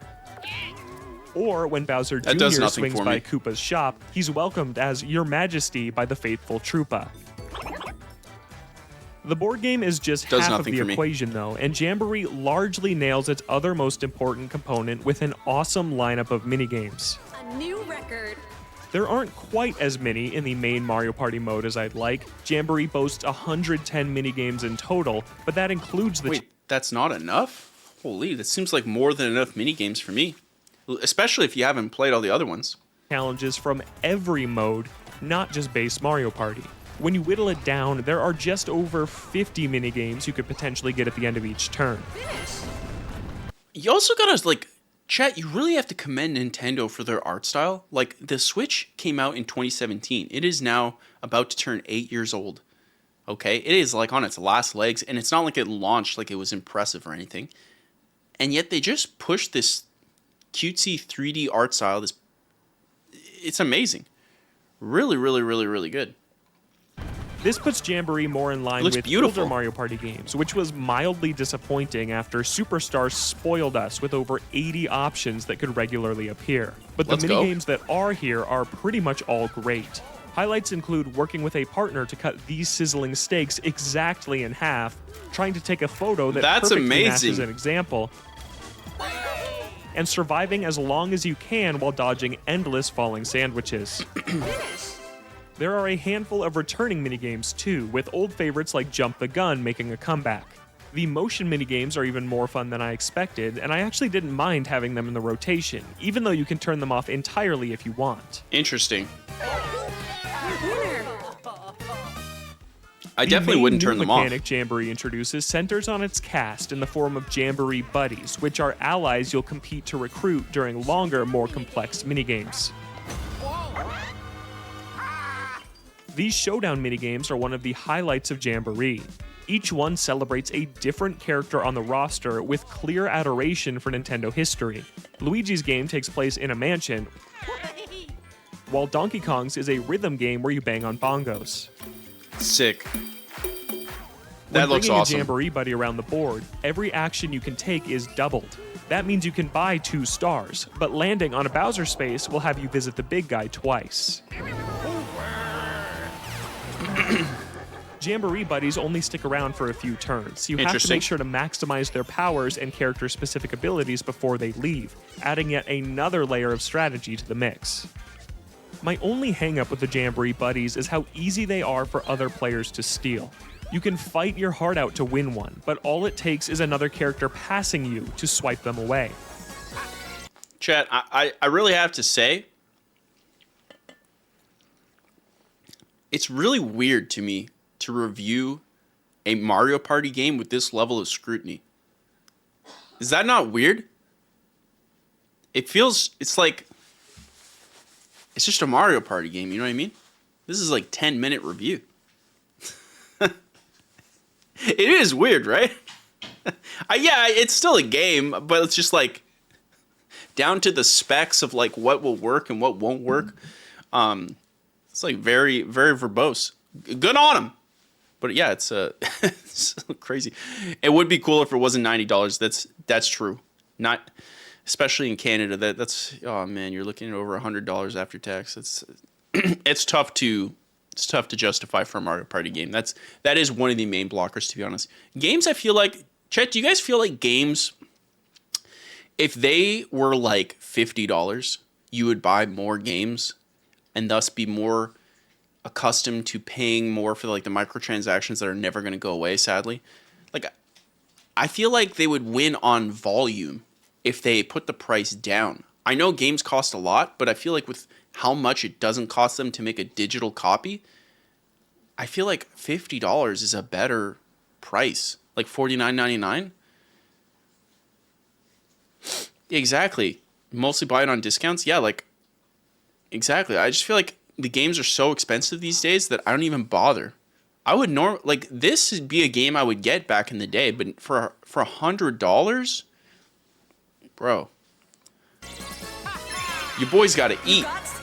Then, at the results screen, the buddy that betrayed you has the audacity to show up, waving a flag with your face on it like nothing ever happened. I know that's what funny. you did, Wario, so stop acting like we're all good.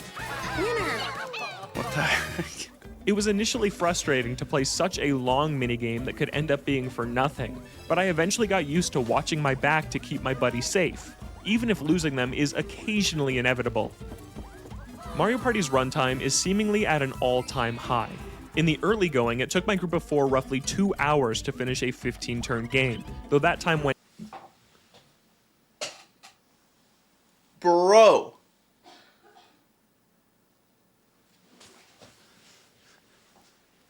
Two hours? Bro, ain't no one got time for that. 1,000%. That's too long. I think 30 minutes is... 30 to 40 minutes, I think that's the sweet spot. 2 hours? You can set a timer. I pray to God you can. Because 2 hours, that's a long time. Well, I don't know. I guess if you got the boys over, right? Got a couple brewskis, 2 hours probably fine. I think they were. I think there's probably a different, because I'm thinking right now as far as online mode, and I would not play it for 2 hours in an online mode. But if you got the boys in person and you're all playing, you got a couple brewskis, I think 2 hours goes by very, very fast. I mean, it's effectively a movie. And that's probably why back in the day it never affected me, because it's like 2 hours back in the day right beside each other. That's not bad. But like 2 hours online, like not even Counter-Strike is that long.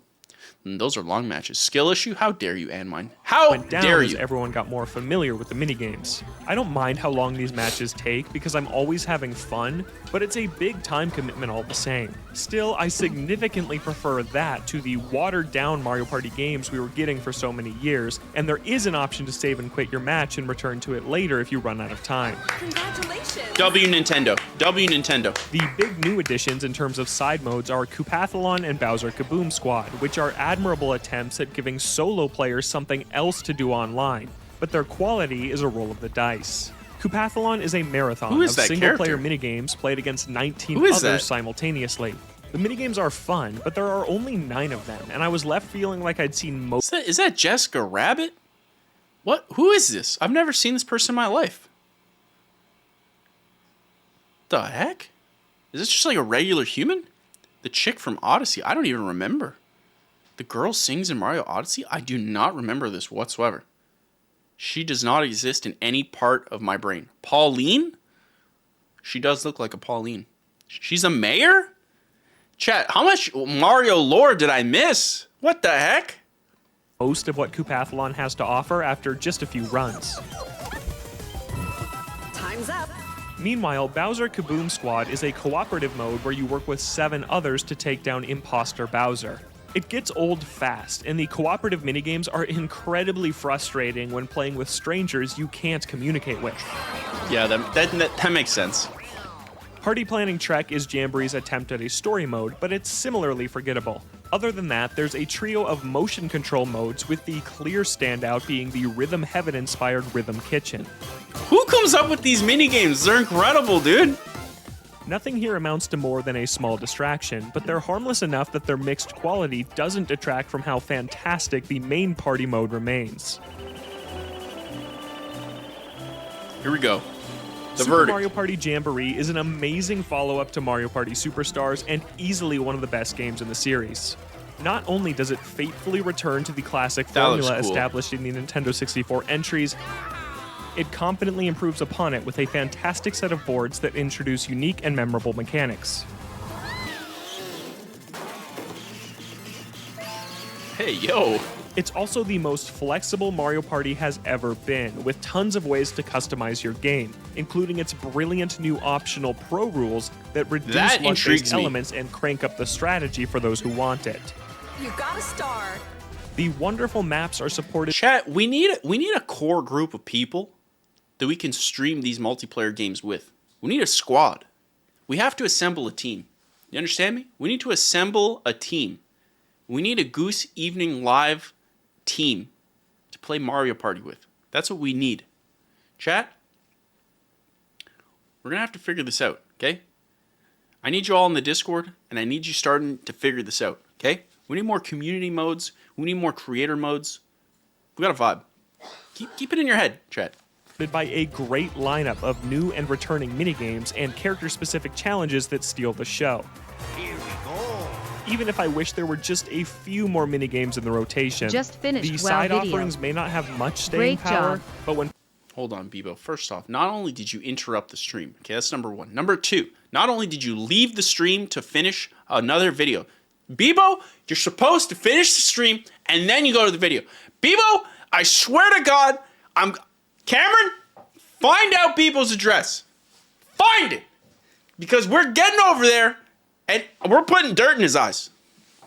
I don't care that he saw the video. Cameron, play the song. We're putting dirt in his eyes. Play it, Cameron. I don't care. It's happening. Bebo? Bebo, don't throw questions at me. You don't throw questions at me, Bebo. Okay. Bebo suggested. Thank you so much, Bebo. I'm glad you liked it. I'm really glad you liked it. Worked very, very hard on that. I think I lost my soul inside that video. It was supposed to be a 20-minute video, ended up being 40 minutes. Classic Goose. Partying with friends and family locally or online, Super Mario Party Jamboree boldly completes the series' redemption arc as its newest superstar. Dude, a 9 out of 10. For more from the world of Mario, Chet, I feel like this year has been a pretty good year as far as game reviews, right? I mean, this game gets a 9 out of 10. Helldivers, I'm pretty sure also got a 9 out of 10. It is IGN. What are IGN's 9 out of 10s this year? What are IGN's 9 scores 2024? Best reviewed games 2024. Can you review score high low? Okay. Here's what we got so far. We got a 10 from Elden Ring DLC. We did not play it. Stardew Valley got re-released, I guess. I've never played Stardew Valley, chat. I'm assuming I'd like it. Do you guys recommend Stardew? I mean, it got a freaking 10. So I imagine it's good. I've never played it. I feel like I'd really like it. I love farming stuff. That stuff's just addictive to me. I've never even heard of this. 1000x resist? What is this? I've never even heard of that. Animal Well, we played that on stream. That was a really, really fun game. Also insane how small that game. It was only 30 megabytes. It's insane. I've never heard of this ever. I'm going to open that up. We're going to check that out. Astrobot, I would agree. It's amazing. I still need to finish it. Absolutely amazing. I didn't play it on stream, but I did buy it for stream and then ended up getting super addicted to Balatro. Balatro is freaking incredible. I love it. I actually want to play more of it. I totally forgot I had it, but I got to play it. I gotta hop on Stardew. Dude, I want to. That could be a good stream game. For Sub Sunday, that's a good suggestion. Stardew. Destiny 2, The Final Shape. Honestly, I didn't play the expansion, but I'd like to. I really, really, really like Destiny, but I feel like Destiny, there's so many expansions inside of Destiny. There's so much like stuff that's happened that it feels almost impossible to try to understand what I'm missing or how far behind I am. So I don't bother going in. That's why I really think Destiny needs a Destiny 3. It needs a reset point. Everything I hear about The Final Shape is great, but like there's too much ahead. Like I don't know. You guys can carry me? I mean, I'd be down for that. Fortnite came out this year on something. Got a 9. Look, I know people say whatever about Fortnite. Fortnite's not my game, but I feel like Fortnite's got to be like a 10. For what it's done for the industry, it's absolutely insane. I did not play Final Fantasy VII Rebirth. I can barely make like one 30-hour game, and they literally broke one 30-hour game into like 3 30-hour games. This is the second one, I guess. Hades 2 came out this year in early access. I forgot about that. I didn't even get to play that. Holy smokes, chat. I'm missing things left and right. Helldivers 2. Amazing game. We played that. That was one of the very first Goose Morning live stream games we played. The first one being Pal World. Absolutely insane. Which reminds me again, I do need to make that VOD channel. Chat, real quick, before we jump into the next news, how would you guys want the VOD channel to work? Would you like me to upload every single VOD at the same time? I don't think YouTube would like that. Or would you like me to release them like every few days? Like start with the first one, the second one, the third one, and then try to slowly catch up, and then eventually a re-release day and date. Like, how would you guys like it? Should I just give them all? Or drip feed? Yeah, drip feed's the better. You guys like drip feed? I agree. I want to keep them on YouTube because Twitch is so bad at like holding your VODs. Even when you're like you're a partner, I don't think you get to hold the VODs for much longer. They're not like permanent. It's so weird that they do that. I would like to just straight up hold it there. But I guess it makes more sense for it to be on YouTube. People are more used to watching longer form videos there.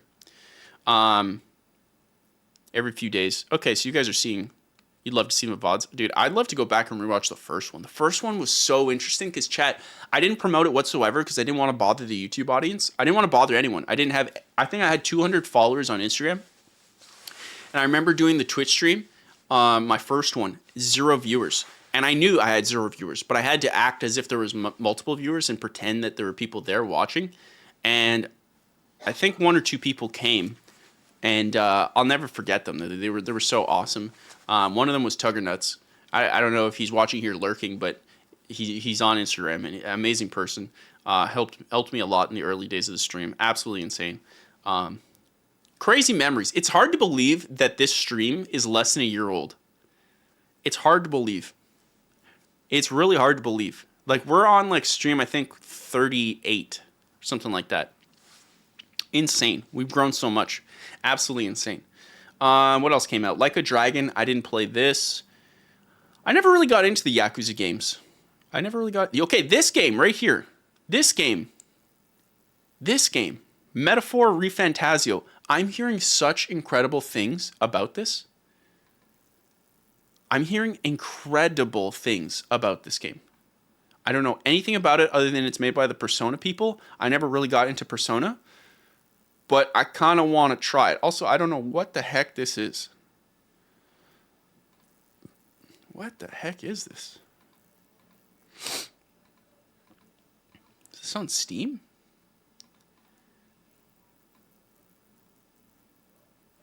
Weird. Never heard of this. Never heard of it once. All right, let's jump into the next news of the week. But before we do that, really quick, chat, I have to give a very special shout out, okay? A very, very special shout out. Chat, are we fans of people who support the Goose? In the chat, real quick. Are we fans of people who support the Goose? Be honest, yes or no. Are we fans? If anyone comes out publicly and supports the Goose and the Goslings, are we fans? Right? And mine. We are, right? Check this out, okay, Goose? Losing my mind over here, chat. This surprised me. This surprised me. I thought this was really cool. Give me 1 sec. I'll show you guys. One sec.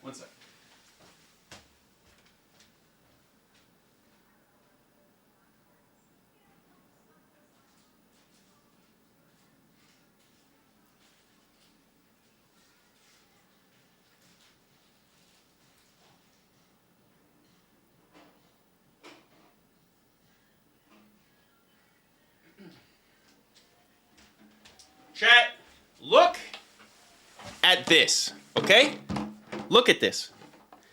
Out of nowhere, okay? We've been grinding all year on the stream, right? We've been grinding all year on the stream. I told you, it's been a whole year. We're at like episode number 38 of Goose Morning Live, right? We've been grinding on YouTube we're about to jump into our 4th year, okay? We've been killing it. We've been grinding on Instagram. We've been killing it. We started the year with 200 followers. Now we're at 12,000 followers. YouTube, we started the year with 30,000 subscribers. Now we're at like 174,000 subscribers. Twitch, we've obviously grown an incredible amount. And out of nowhere, this company named Control, okay? I'm not affiliated with them. They send me this. They send me a little package. We get the Zug Jug. We got an official giant Zug Jug. Look at this. The Zug Jug. This is incredible. The Zug Jug. That's incredible. So they gave me that. They gave me this shaker bottle. Okay. Still got the plastic shaker thing in it. This is Control. And then it has healthier foods in there. And chat, before I show you the rest of the stuff, would you believe that this sound, the MLG air horn sound, right? We all know it as like the MLG meme. The creator of MLG is the one that created this company, Control. The creator of MLG sent the old Goose. Is that incredible? It just is wild to me, man. It's absolutely wild. So anyways, we got a little cookie here. It's a Rainbow Six Siege cookie. Okay? 15 grams of protein, 4 grams of collagen. I don't know. I think collagen is good for your little goose skin. Chat? Do I look like I have collagen in my skin? Do I need collagen? Yeah, it's a protein cookie. It's a protein cookie with Rainbow Six Siege stuff on it. White chocolate chunks. Soft baked. Okay? They gave me that. Haven't eaten it. They also gave me... I don't know. Oh, they're right here. I got protein bars. Now, chat, I'll be honest with you.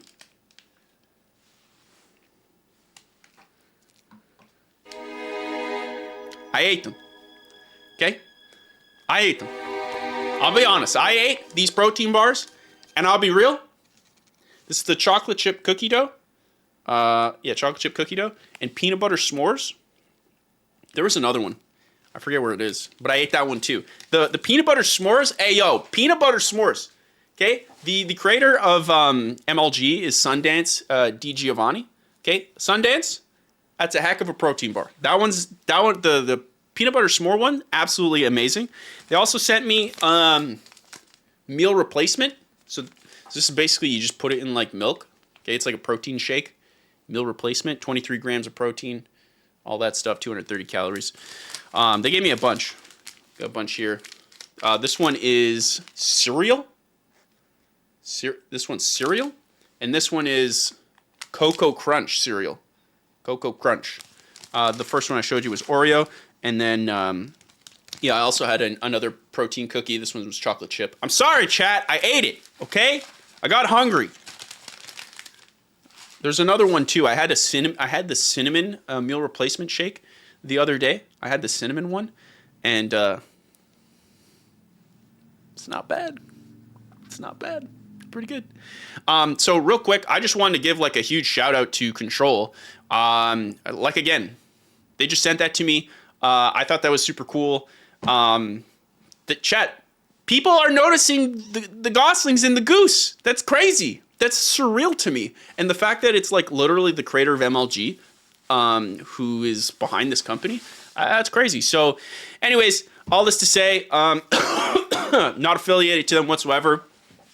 I just think it's hilarious. I don't think they knew anything about the Zug Jug, but the fact that I have a Zug Jug by the creator of MLG literally brings a tear to my eye of joy. Like, that is literally hilarious.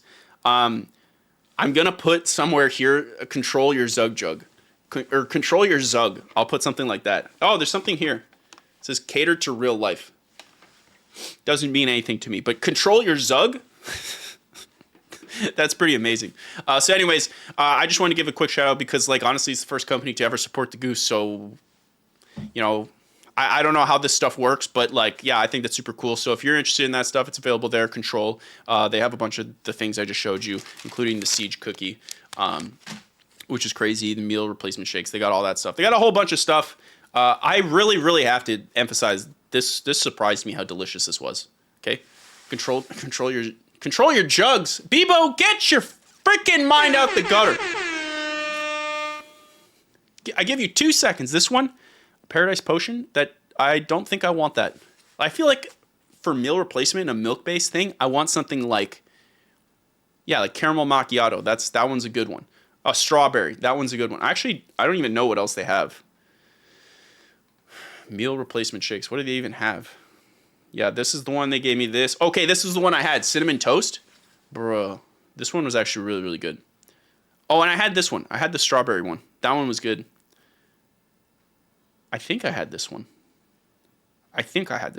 Anyways, this one was awesome. I'm excited to try the cocoa one.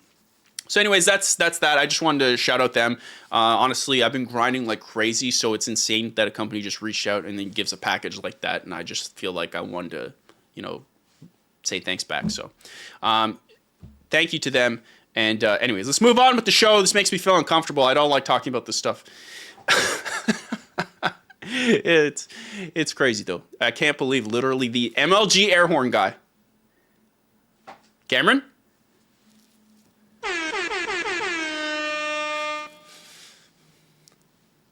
The MLG air horn guy hooked us up. That's wild. All right, let's get back to the news, okay? we got some insane news we need to address. Insane!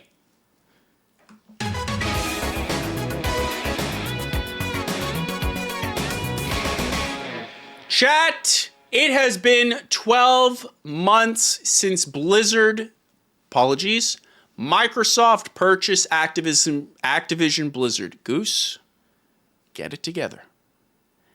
Get it together. Get it together. Hurry, you got class in 4 minutes. Oh, you want me to speed run through this? Look at everything that's happened in the first year.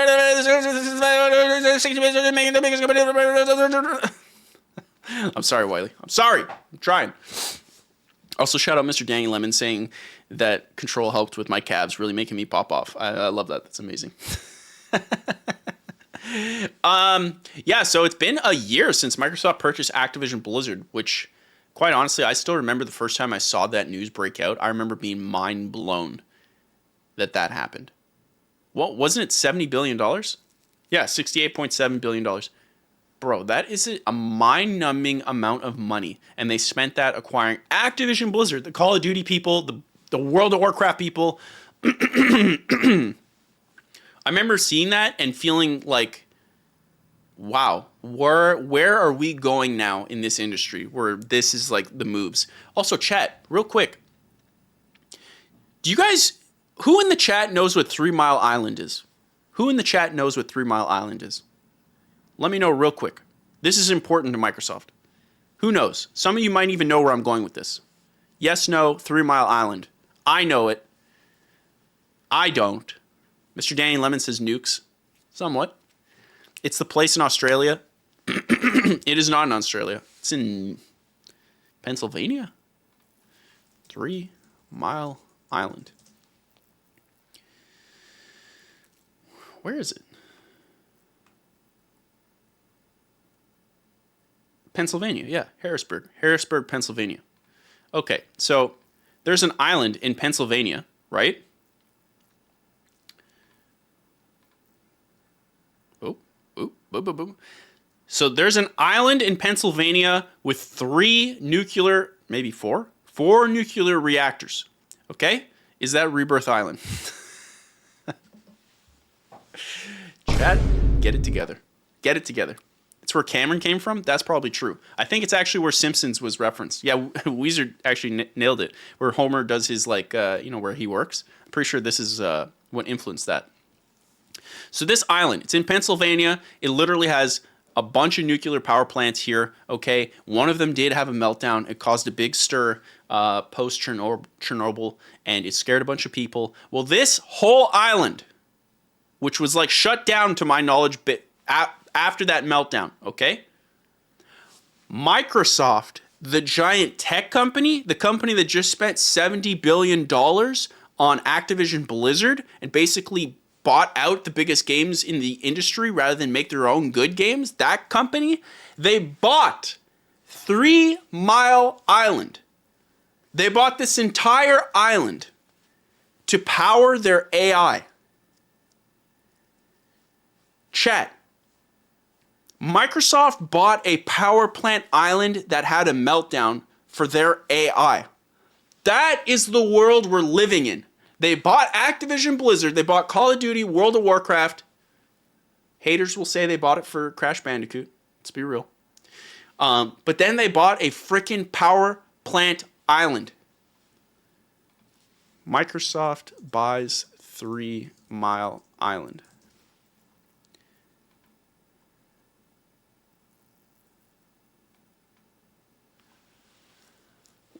I don't like the world we're living in.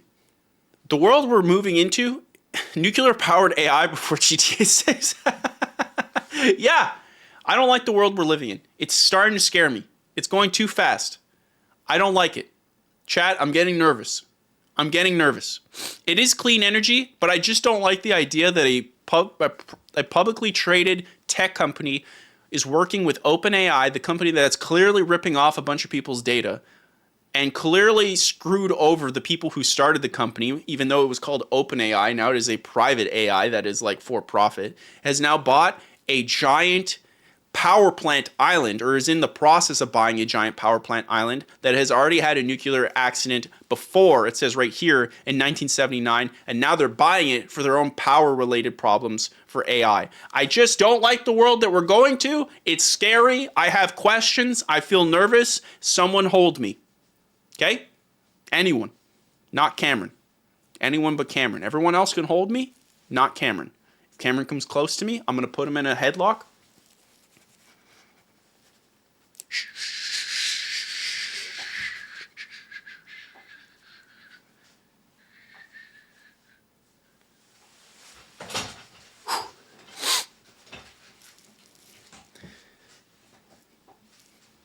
It was a joke, Cameron. Laugh. Chat's gonna laugh. Chat, start laughing, because that was funny. We all had fun there. Ha. Someone give me a good laugh in text-to-speech. I want to hear it. Let's hear it. Cameron, hold him. No, he can't. Cameron couldn't hold me. He has weak little arms, okay? He has weak little arms. Which text-to-speech is going to win? I want to see. No.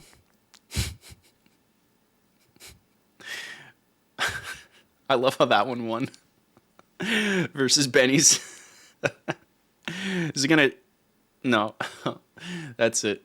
So yeah, that's the type Your of place... nuclear power plant encountered an error and needs to be restarted. Sad face. Dude, like that's where we're going to. Real quick, we got some ads going on, so I'll read your chats and we'll talk about this nuclear wonderland that we live in. They'll plug and play the plant. Dude, I'm scared. I'm literally scared. Just this future that we're going in, and like the Meta glasses that are coming out, where it's like the entire smartphone is in your glasses. I don't know if I'm crazy, chat, but the world is moving super fast, and we're getting all this crazy technology, but like for some reason, it doesn't feel awesome anymore for me.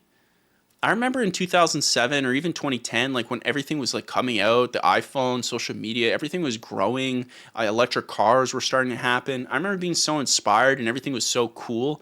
And now all the new tech stuff just scares me. The AI stuff, the glasses stuff, I don't want it. All I think about instead is like, remember when we used to go to Blockbuster with the homies? And then you'd see your neighbors and we'd pick out a game or a movie. And then we'd go home and we'd have pizza.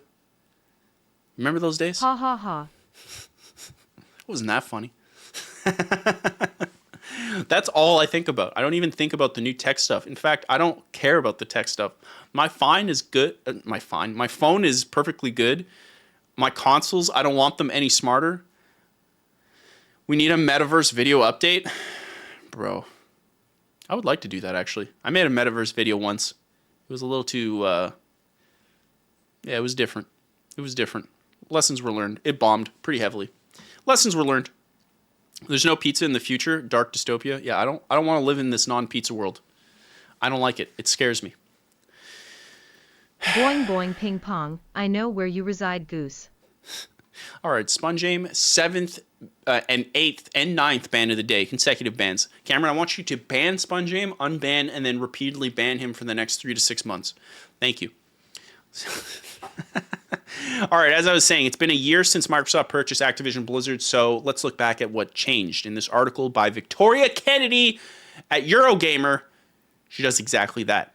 So the deal was first announced back in 2022, but it was not a simple process. From the announcement, the acquisition was subject to intense scrutiny, which saw legal proceedings, investigations, and revelations all come to the fore over almost 2-year period. I remember it. I remember. Okay, Pepperidge Farm remembers. All the gamers that were like, this should happen. We want this to happen. Call of Duty's not good. World of Warcraft's not good. We want Microsoft to save them. We want this. Please make it happen. They're in so much legal blah, blah, blah, but we don't care. We want this to happen. And then it happened. And then I remember those very same people being super shocked when Microsoft now had all these duplicate roles, right? They don't need 2 billion teams of marketing. They don't need 2 billion teams of HR. They don't need 2 billion teams of customer support. They just fire them all and have one team do it. And I remember these same people being like, "Oh, why are you firing everyone. Why? You're a rich company. You just spent $70 billion. Why are you not keeping everyone hired? We just wanted the games. I remember that. I remember being like, what did you think would happen? You silly, silly little individual. What would you think? That's what I remember. So here we are, finally, 13th of October. Someone might have made a video about that, and I play every Blizzard game. Someone might have did it. Okay? Someone might have did it. Okay? Come on. And the deal signed off as one team will learn, innovate, and continue to deliver on our promise to bring joy and community and gaming to more people. And what? StarCraft is now in Game Pass. Diablo, pardon me, is now in Game Pass. Call of Duty is coming to Game Pass day and date. That's happening. So, I mean, they are doing that. Much has changed in 12 months since. Has there? I don't remember much changing. Except for the layoffs, that's for sure. Most notably, perhaps we have unfortunately seen a devastating number of layoffs across Microsoft, including its gaming divisions and Activision Blizzard Studios. In January of this year, the company announced it was laying off 1,900 people across its video game teams, including Activision Blizzard, ZeniMax, and Xbox, equating to approximately 8% of its gaming workforce. This should not be a shock to anyone, and if it is a shock, I hope it's a lesson for what happens when these acquisitions come in. Like, if you have company A and company B, get rid of, like, the personal stuff where you know these company names. If you have company A that has to answer to shareholders, and you have company B that has to answer to shareholders, and company A buys company B, you're going to have duplicate positions. You do not need two teams to manage human resources, HR. You do not need two PR teams. You do not need two marketing teams. You do not need all these duplicate teams. You might need the additional amount of developers, and I think those are typically the people who stay around because you need those people to continue on the products, right? They need that expertise, but you probably don't need, two giant teams of product managers and all these things. You can get rid of those people, and in fact, you're financially inclined to get rid of those people as a company that has to answer to the board. Right? Like, there's no point in you wasting resources when you could be using on innovating within the company, in theory. Whether it happens in retrospect or reality, like, that's another thing. But this should be a lesson. When these two types of companies are combined into one, there's going to be layoffs. There will. It's impossible. It's impossible because effectively, if there was no layoffs, it would mean that company B and company A had giant deficits in their teams. They either had no marketing team on one side and the other team had a perfect marketing team. They had no human resources on one side and the other team had perfect human resources. It's impossible. The company needs all of them to grow. And that's what happens. So I hope that's a lesson if this experience was new to you. It's a very painful lesson, but that's it. And it just seems weird. There was so much fervor for Microsoft buying everyone. I think the reason most people were happy of Microsoft buying Activision Blizzard came from a place of Microsoft hadn't been competing in the console space for forever. I mean, Microsoft never feels like they're like even trying in the console space anymore. And so when they bought ZeniMax, definitely Activision Blizzard, it kind of looked like Microsoft was going to be competing in a way that was cutthroat the way Sony was competing with Microsoft, because Sony would be making deals with Call of Duty to block all those games on Xbox, and that was like Sony's thing. Well, we're going to make timed exclusives, and we're going to block off the most popular games from Xbox so our thing can grow, which was, of course, what the 360 did back when it was king in Gen 7. And then Gen 8 came around, Sony took over the throne because Microsoft fumbled the bag super hard with the Xbox One, and Sony still hasn't let go. So everyone wants to see Microsoft compete, and what's been really baffling is they've been making these deals and they have not really competed in the way that most people wanted them to compete, because we're still getting Indiana Jones on PlayStation 5. Like, these things are just coming to PlayStation 5 regardless. So I think that's kind of the bummer. Most people are like, okay, well, why'd you buy it? Now you just own them, but you're not really, I don't know. It's weird. Like, they're already available to everybody, so it's strange. It just seems like they're adding it to their library for Game Pass. I mean, that seems like exactly what they're doing, right? At this time, it was announced that Blizzard president Mike Ibarra was departing Microsoft.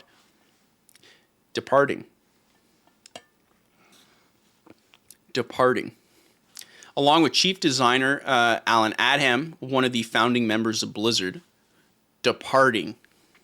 The exec's exit from the company marked the end of Blizzard's previously announced survival game, which had been helmed by ex-Far Cry boss Dan Hay when the game was first announced in 2022. Blizzard said it would be set in a whole new universe. That's true. That's true. This is a screen cap from it, the canceled Blizzard survival game. I don't know what it is, so I can't say I'm let down, but I feel like Blizzard's a different company now. So for me, Blizzard's not the same company that released Overwatch. Like, Overwatch changed the game for everybody. And Blizzard's the type of company to do that. I don't know if Blizzard's the type of company to do that anymore. It's a different company. I don't know. Soon after January's announcement, it was confirmed Toys for Bob, the Activision Blizzard studio behind the likes of Skylanders, Crash Bandicoot 4, and remastered Spyro games, had lost 86 employees as part of this wave of layoffs. In February, Toys for Bob subsequently announced it was parting ways with Activision to become an independent company once more. Real talk, Toys for Bob is one of like the most underrated companies in gaming right now. What they did with Skylanders, whether you like Skylanders or not, Skylanders was huge. Skylanders was like Guitar Hero levels of huge. Like, Skylanders was insane. What they did with Crash Bandicoot, reviving Crash Bandicoot the way they did and treating it with the respect it deserves, and then making a sequel that people were like, yeah, this is a sequel to Crash. This feels really, really good. And then obviously doing the same thing with the Spyro games. Toys for Bob is an underrated company, and quite frankly, I hope Microsoft is working with them to build the next Banjo, because if anybody could make a Banjo in the HD verse the way it should be done, Toys for Bob would slay. And if Toys for Bob came out with a remastered Banjo 1 and 2, like, that would, the amount of hype I would get. Even if they remastered Conker's Bad Fur Day the way it should be done, not the Xbox version, with the original multiplayer, and mind, you don't think it's going to happen? I feel like that's the only thing you would use Toys for Bob for if you were Microsoft. I would be like, okay, you clutch platformers, you make amazing remasters or remakes, and then you eventually make the sequels. Because that's their flow, right? It's like they remake all of the Crashes, they prove themselves, they get the sales, the nostalgic sales, they get everybody hyped, they bring the brand back to life, and then sequel. Boom. Because they've already trained themselves on, okay, this is why the remasters were so good. This is what people liked about these games as we bring it back to life. We've revived the brand with great games people love through nostalgia, and now we hit them with a sequel. And they did the same thing with Spyro, except they didn't get to make a sequel. Maybe they're making a sequel, but man, I would love if they did the exact same thing with Banjo or Conker. Who knows? Maybe we'll see it, maybe we won't. And man, we got to take a bet. Whoever wins has to buy the other one Papa John's pizza.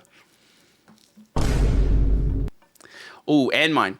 Because you're an Italian who eats actual good pizza, if you lose, you got to eat Papa John's pizza. I need to see it. Okay? You need to take the hit for your Italian people. I would feel so bad for your people to watch you eat Papa John's, I got to say. Yeah, so in May, more layoffs were announced. This time, Bethesda, Redfall, and Dishonored developer Arcane Austin was closed. Really, really sad. Also marking the end updates for the studio's online co-op vampire shooter, Hi-Fi Rush, and the Evil Within developer Tango Gameworks was also closed at this time, as was Mighty Doom Studio and Alpha Dog Games. Microsoft faced intense criticism for its decision to shutter these studios, with Arcane Leon boss Dinga Bakaba calling it, I'm not reading that, a gut stab. I agree. The Hi-Fi Rush thing made no sense to me. The other ones I could see to an extent. I mean, I definitely understand why a company like Microsoft would shut down Arcane Austin after Redfall. Say what you will about the weird way that game shook out, but at the end of the day, they were asked to do one game, and they did not commit to do one game. They were paid to make a game, and then for whatever reason, it didn't come out the way, whatever. That's not to say Microsoft doesn't get any hate, because Microsoft marketed that game as if it was the second coming of, like, it was the next sliced bread. And it was like garbage. So clearly they either didn't play the game and then just marketed it, or they did play the game and knowingly marketed it as something good when it was horrible. So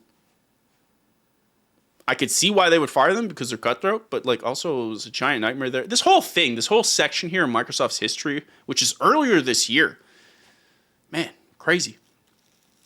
So garbage. So embarrassing, to be honest. Xbox Matt Booty discussed the then closure of Tango Gameworks more in June, and while he did not name names, the exec implied a change in leadership at Hi-Fi Rush Studio was a factor in Microsoft's decision. Tango Gameworks has since been acquired by PUBG publisher Krafton. Tango Gameworks had a 6-month-old build of Hi-Fi Rush sequel at the time of this acquisition. I wonder who owns Hi-Fi Rush now, right? Is it Microsoft, I guess? More recently, last month, Microsoft laid off a further 650 Xbox staff. This time it said no games have been canceled. The Communications Worker Union of America went on to denounce Microsoft's decisions to lay off even more staff, calling it extremely disappointing.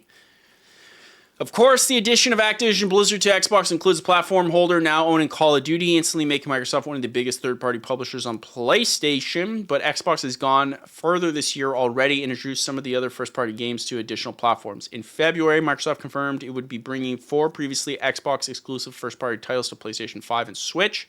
Oh yeah, this is kind of crazy reading this article because if you've been watching the stream for a while, you know we covered this. Or even if you've seen my reels on Instagram or on YouTube Shorts on the second channel, I remember covering this. Clear as day. We covered through Microsoft, or Phil Spencer saying exactly this. He said it on a video, and we went through it, and I broke down how it was not going to be true, and it was all a lie, and he's not being honest. And I remember going right through this, and it ended up being almost exactly that way. Xbox Game Studios published Sea of Thieves, went on a PlayStation 5 download charts in Europe following its debut on Sony's console. Pentiment, Grounded, Hi-Fi Rush all arrived on the additional platforms, having once been Xbox console exclusive. And those ones seem like safe ones that we all assumed. But I shouldn't say all, most of us were assuming Indiana Jones would be coming to PlayStation as well. However, the way that Microsoft went about it definitely surprised me. Specifically, in August of this year, Microsoft announced Bethesda's Indiana Jones and the Great Sword will be releasing on PlayStation 5. Like, literally, it was like 2 minutes after they announced the date for the Xbox console exclusive. It was like, it's coming on Xbox, December. Also, PlayStation 5 in a couple months. That was so... I felt bad for anyone who only has an Xbox.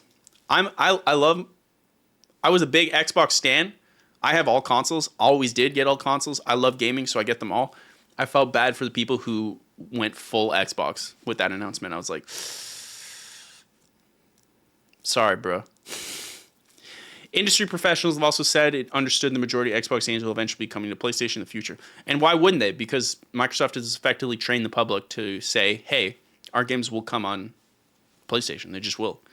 So now, unless Microsoft trains the opposite, people are going to just assume, I mean, chat, you guys can let me know, if Microsoft comes out with we're in a day where I think most of us would not be surprised if Halo, the CE remake, comes on PlayStation. Like, would it surprise anybody?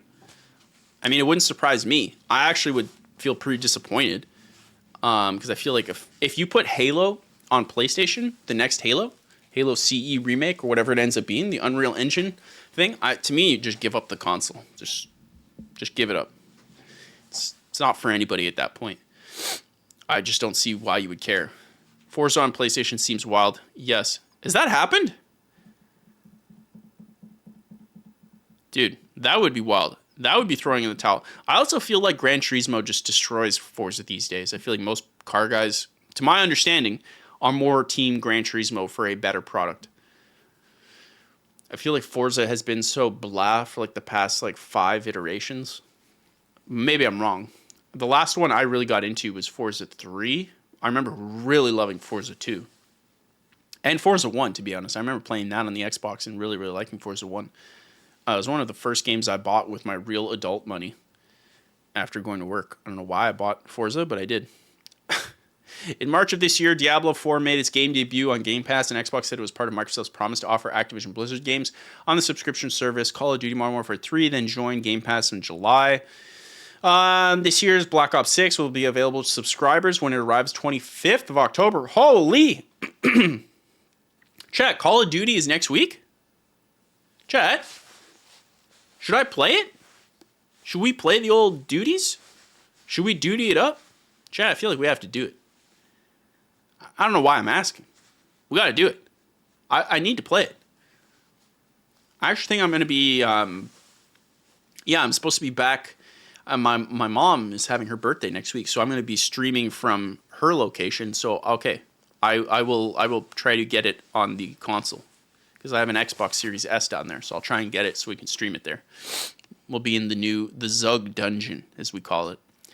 Okay, that's locked in. We're John dutying. We have the duty to duty, and I will be calling on that duty to duty. There it is. It's been decided. Back in July, Microsoft announced sweeping changes to Xbox Game Pass that would see day one releases being removed as a benefit to subscribers to the service's revised basic tier. Dude, I forgot about that. That's true. That new tier, known as Game Pass Standard, is now live, but as Matt reported in September, subscribers are missing out on more than just a new release. Microsoft has pulled access to over 40 previous available games, including major titles like Starfield, Hellblade 2, and Diablo 4. To me, chat, that's stupid. That's just stupid. Just offer the thing that you're supposed to have, and then just raise the price to whatever you want. Like, don't water down your service. Like, the day one things are a big deal. Also, real quick, Lachlan 103 with the Prime. Subscribe for 3 months. Let's get some hearts in the chat for our beautiful individual Lachlan. Lachlan, you're beautiful. You're goose-tastic. And we absolutely love to have you here. In this house, we are fans. We are fans. Oh, yeah, text-to-speech is off. I apologize.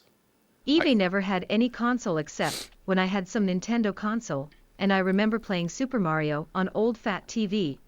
I can't wait to grow a little more to get my money and buy console for my little brother. Yep, that's a good vibe. That is a good vibe. Buying someone, giving someone, or receiving your first console as a gift, or giving someone their first console, what a vibe. What a vibe. I think we all remember the first console that we opened. Wow. I feel like the world was just unlocked. You were like, whoa, look at all these games. And back then on the console, the box would always have pictures of all the different games that you could play. I remember getting the N64 box and just being like, dude, Super Smash Brothers. Holy. This is incredible. I think that was the first game I purchased on the N64. Man, what a vibe. You know what? Probably Mario 64, but I'm pretty sure it was Super Smash. For you, the PS4 was insane. Yeah, PS4 is a heck of a console. I give credit. The PlayStation 4 is a goated console. That's a goated console. Also, goated design. I think the PlayStation 4 is a fantastic design. Do people still play COD campaigns nowadays? I haven't played them in a bit, but I do love them. But I feel like they've gone away from what they used to be. I tried beating Modern Warfare 2's campaign, and it was atrocious. I was hating it at the end. I was like, God. That being said, the Treyarch campaigns are usually pretty goated, even to this day. So I'm pretty excited to play Black Ops 6's campaign. I'm pretty excited. Game Boy was your first? Oh, man, Game Boy's You're talking about, like, the OG big, like, 6-battery Game Boy? That's a W. That's a W. You unboxed the Genesis first as a gift, but the first console I bought with my own money in game was N64 and Smash, so I feel that. Yes. Jakarta, I'm with you. It was a vibe. I remember also getting like the Game Boy Pocket. It wasn't the Game Boy Color. Game Boy Pocket. And it was red. Yep, it was this one. I remember getting this for Pokemon Red. My brother got a blue one and Pokemon Blue. Such a tiny thing. Just making 2 different versions, 2 different colors. And yet, it was so important to us back then. Absolutely insane. How time flies. It's insane. Anyways, as I was saying, a number of leadership changes have also announced within Microsoft since it acquired Activision Blizzard. In January, following the departure of Mike Ibarra, Blizzard announced a new president, Activision's former general manager of the Call of Duty franchise, Johanna Ferris.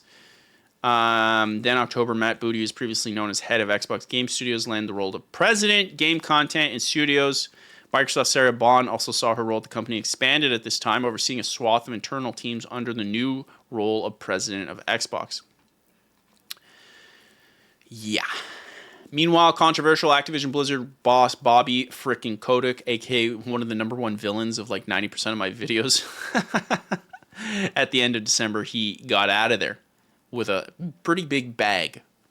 I'm pretty sure Mr. Robert A. Kotick is doing just fine. Okay? I'm sure he's very happy with how everything transpired on his end. I'm sure he's thrilled. Black Ops 6 campaign stream, that could be very possible. Very possible. In fact, let's just do it. Let's just get it done. Let's get it done. On the financial side of things, back in April, Microsoft announced its acquisition of Activision Blizzard, contributed to a boost in gaming revenue. However, this time the company also said Xbox console sales has taken another massive hit. Yes, sir. As for the future, Microsoft's still working on its own web-based Xbox mobile game store. Why? No one cares. Earlier this month, it was announced that Xbox owners in the U.S. will be able to play and purchase games directly from the Xbox app on Android from November. This news was so weird to me. Chat, do you guys care about that? To buy a game on an Xbox app? What's the rush? Just go home. Open your Xbox. Purchase. Why do I need to speed run the purchase of a game? Like, I just don't understand the use case. Oh, I'm going to be home in an hour. Rather than wait, I'm going to buy the game on my Android device right now. It has to be now. Bro, I don't get it. Yeah, unless there's flash sales, I just don't see. I guess you can start the download remotely, but like, what's the use case? Like, think about that. Like, let's say, for instance, let's take Call of Duty. You're telling me I pull up my phone right now and preload Call of Duty? Well, wouldn't I just wait until I get home multiple days before the game comes out and then just preload it on the console?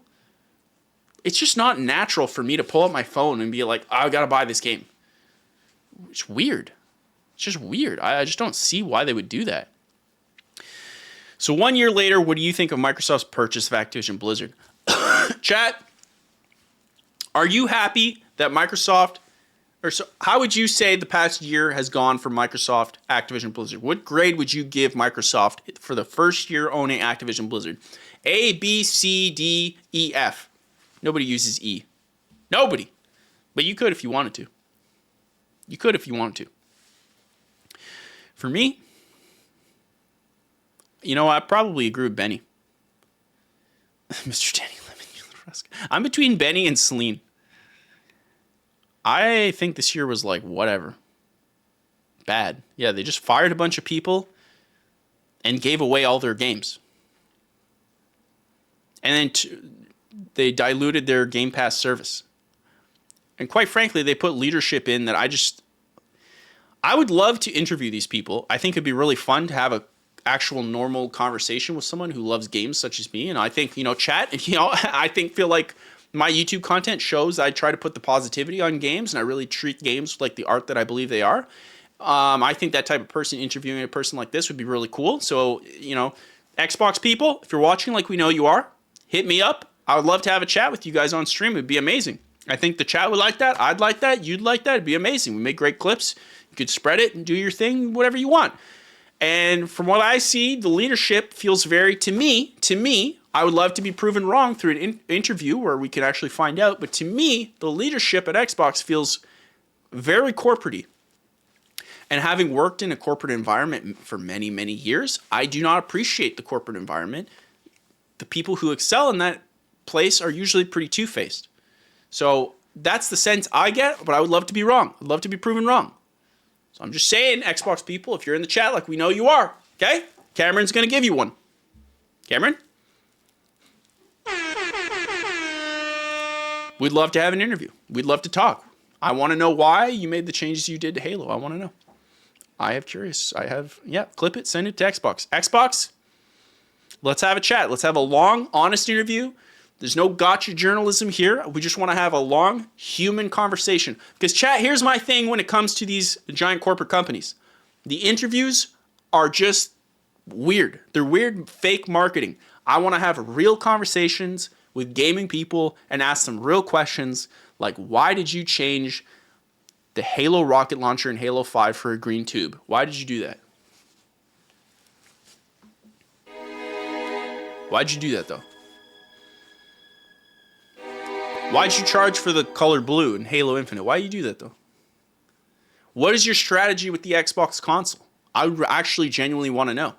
Again, no gotcha. I want to know. What is your future vision for Xbox hardware? I want to know. Philium, hit me up. Heck, I could hit you up. I don't know. Let's do it.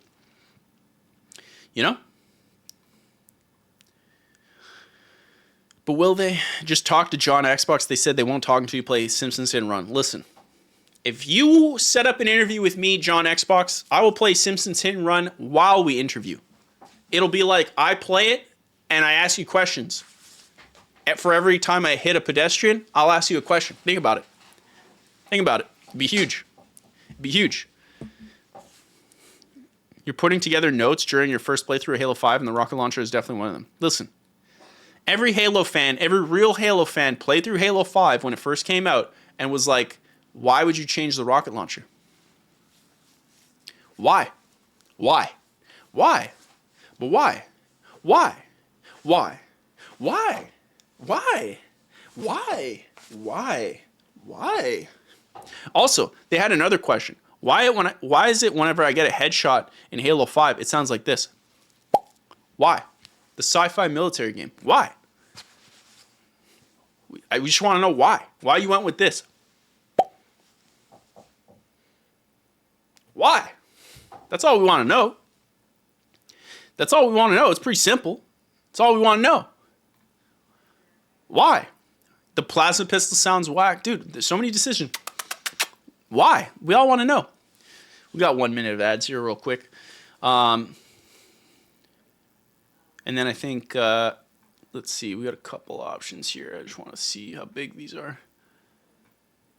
Okay, we'll do this one. We'll talk about the Pokemon leaks next, which there's some stuff happening with Typhlosion I'm very nervous. I don't want to know about, based off what I'm seeing on Twitter about Typhlosion. I don't know what Typhlosion did or what was done to Typhlosion, but I don't like what I'm seeing. Okay? Internet? You're supposed to be a good place. This Typhlosion news? I'm not about it. Does anybody know what I'm talking about? I don't want to know about it. I'm out. I'm out. Get me out of here. Jacato says the only good thing I got from Microsoft X Activision Blizzard so far is classic COD Zombies mode and their maps being an official playlist in Halo Infinite Halloween. And even then, that's a stretch given all the other... Wait, whoa. So, COD Zombie maps are in Halo Infinite Halloween? Really? Halo Infinite COD Zombie. What?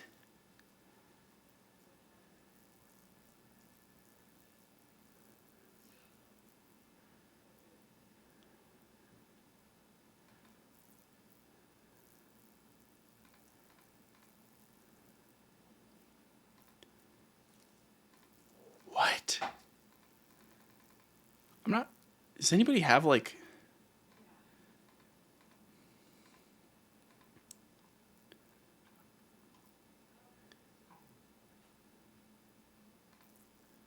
So I'm going to get straight to the point.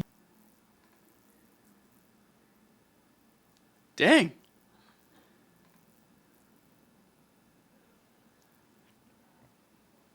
That's a good idea. That's smart.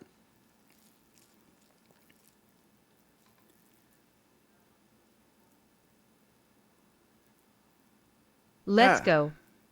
It's Yeah. time to play. That the idea is cool, but I will say, like, Forge maps, 90% of them look bad. There's a couple Forge creators I follow. They make amazing stuff, but I'd say most of the Forge stuff, like, this just looks horrible. This looks like straight up, like... Zip, zip, zip, zip, zip.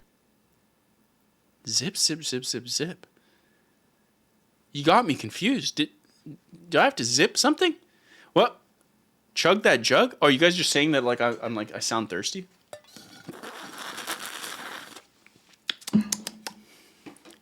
Chat, what should I say under the control? Control your zugs? I'm not putting control your jugs. Bebo, you're banned for that. Control your zugs? Is that what I put in there? What do I put in there, chat? Zug time? Chug that jug? Control your... Oh, you. I got a permanent marker, chat. I'm just saying. We can make stuff happen. Hold on. I'm going to let this play. I'm going to go to the washroom. You can use text-to-speech. And this time I'm going to be very mindful of what you can hear and not hear. I have to go to the washroom again.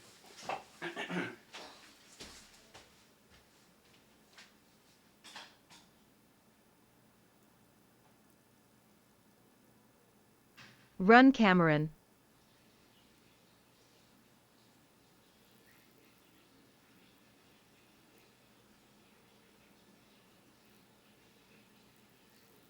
Apply directly to the forehead.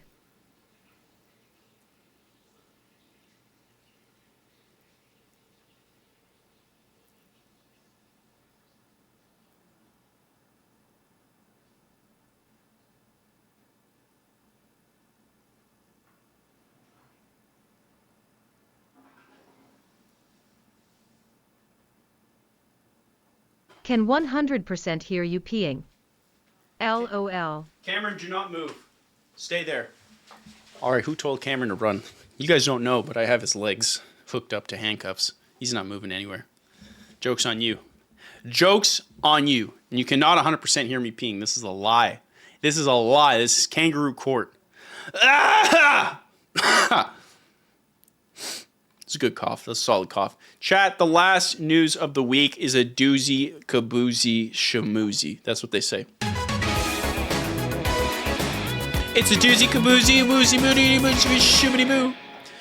Chat, the unthinkable has happened in the gaming sphere. It has happened. People are rioting in the streets. Quite frankly, Pikachu is losing his mind.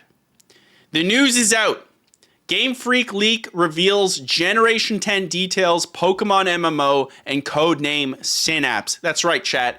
I am most likely have a sniper aiming at my head from one Nintendo legal department as I read this, but I will be doing God's work and going through the Nintendo leaks with you to find out what's going on with Pokemon and how little they're going to be trying in the next Pokemon game. Okay? We all know they don't care.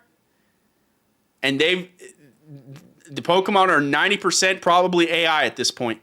But we're going to find out. It's been a massive leak, and let's jump into it. Pokemon developer Game Freak has reportedly suffered a massive hack that has revealed several titles that are currently in development, as well as the code name for Switch 2. Here it is. There it is. Okay? Hey, all you journalists that are dealing with freaking Concord dying, or like why certain characters don't look certain ways in other games, or how Resident Evil 5 is racist, which that was the thing that we went through a couple months back. That was really embarrassing and cringe. Well, guess what? Here on Goose Morning Live, we're talking Switch 2. We're doing the real work through other people like George Foster, who did the actual work. We're just jumping on his back, okay? Over the past few years, we've seen several gaming developers get hit with massive hacks. First, there was Rockstar Games in 2022, which is hit with a data breach that revealed the first gameplay footage and details of Grand Theft Auto 6. I forgot about that. You remember when the GTA 6 leaks came out and you were straight up like, there's Lucia, there's like everything?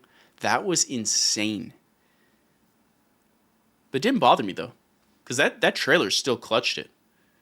Didn't bother me. Honestly, if the whole game was leaked, I shouldn't say that, but like, I'm just so hyped for whatever Rockstar makes next. I mean, you can see in my that is a fantastic company making fantastic games, pushing the gaming industry forward, and I'm here for it. But that's crazy, it got leaked.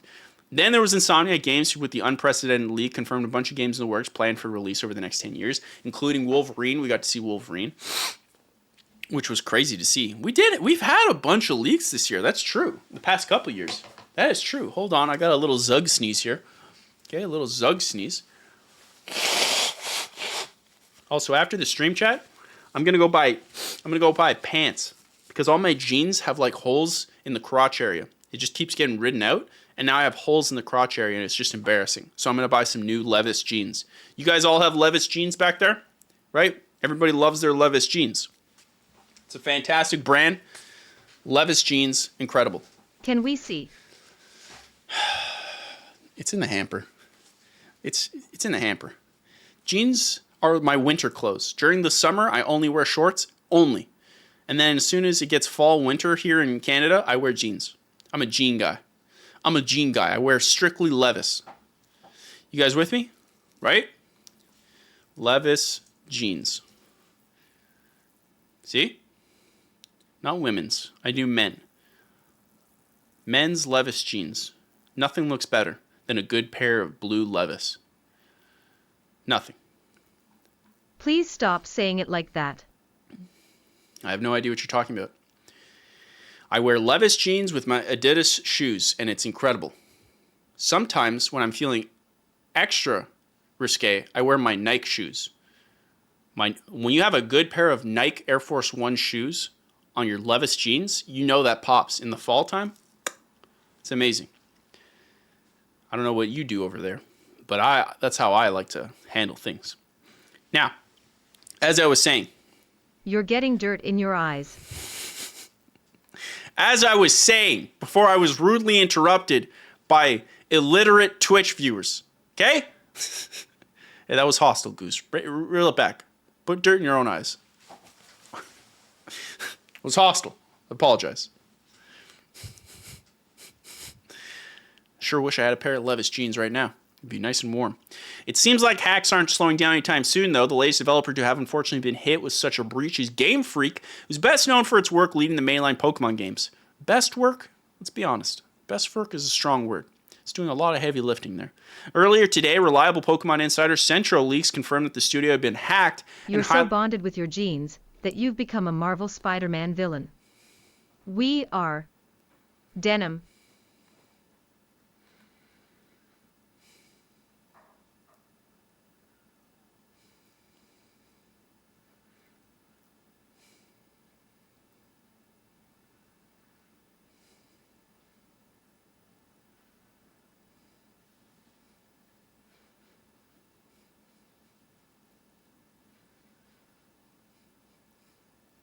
Ban that guy.